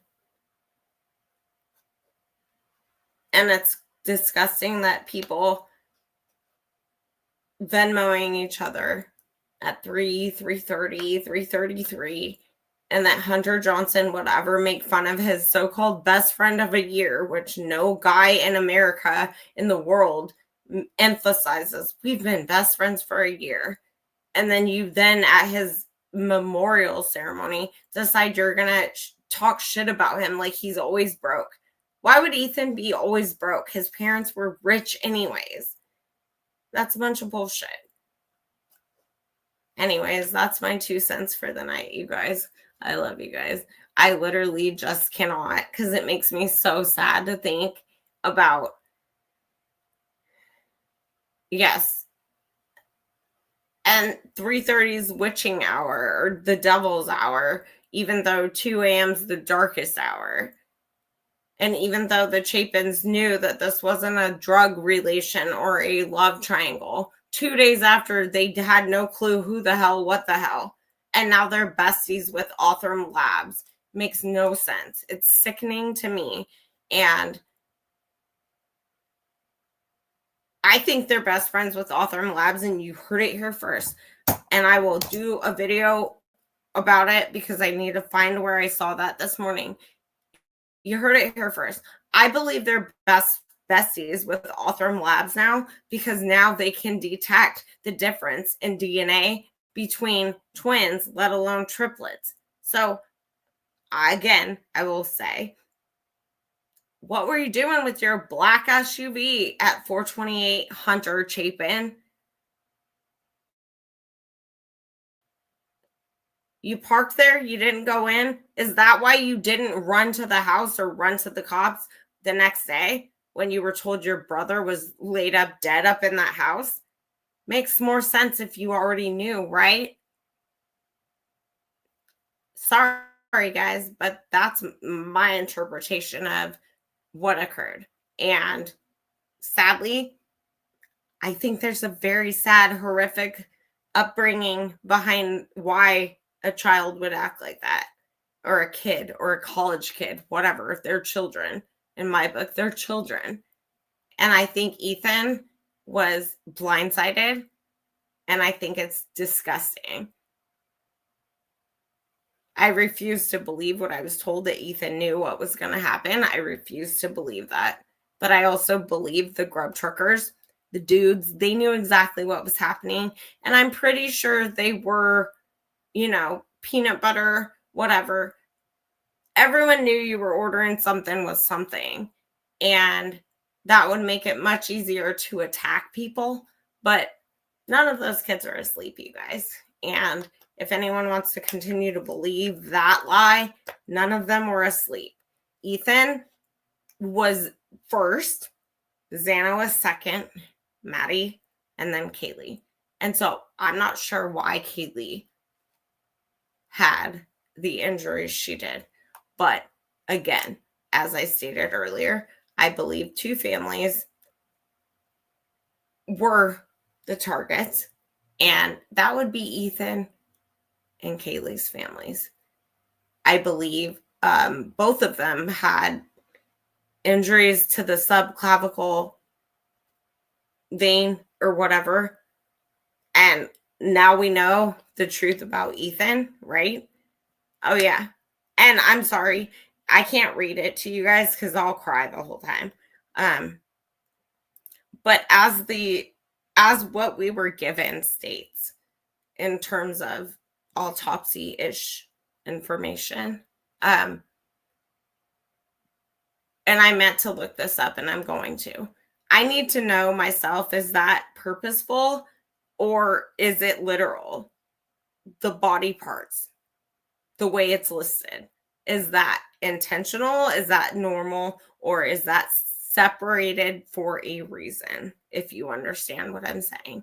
And if that's the case, then I'm disgusted. And I can't believe any of these people's parents are just A-okay with, oh, it was Brian Kohberger. That's bullshit. It's a bunch of bullshit. Christina, I believe she got hit in the head with a beanbag gun. Only because of Bethany's alleged firework gunshot type deal. I don't know what happened to these kids, but I love you guys. I'm going to be digging deeper, but as for now, thank you guys for all showing up, and I literally hope you guys have a great Friday tomorrow, and we'll talk soon. I'm going to be live again a couple times through the weekend, and I will figure out a way and share it with you guys of how we can support the Kohbergers during the holidays, just in terms of love and kind words and that kind of stuff. So I love you guys. Appreciate you guys. You guys are amazing. Thank you for showing up. Please hit the like before you take off, and we will talk soon. Email me if you guys want to talk about anything. Love you so much. Thank you guys.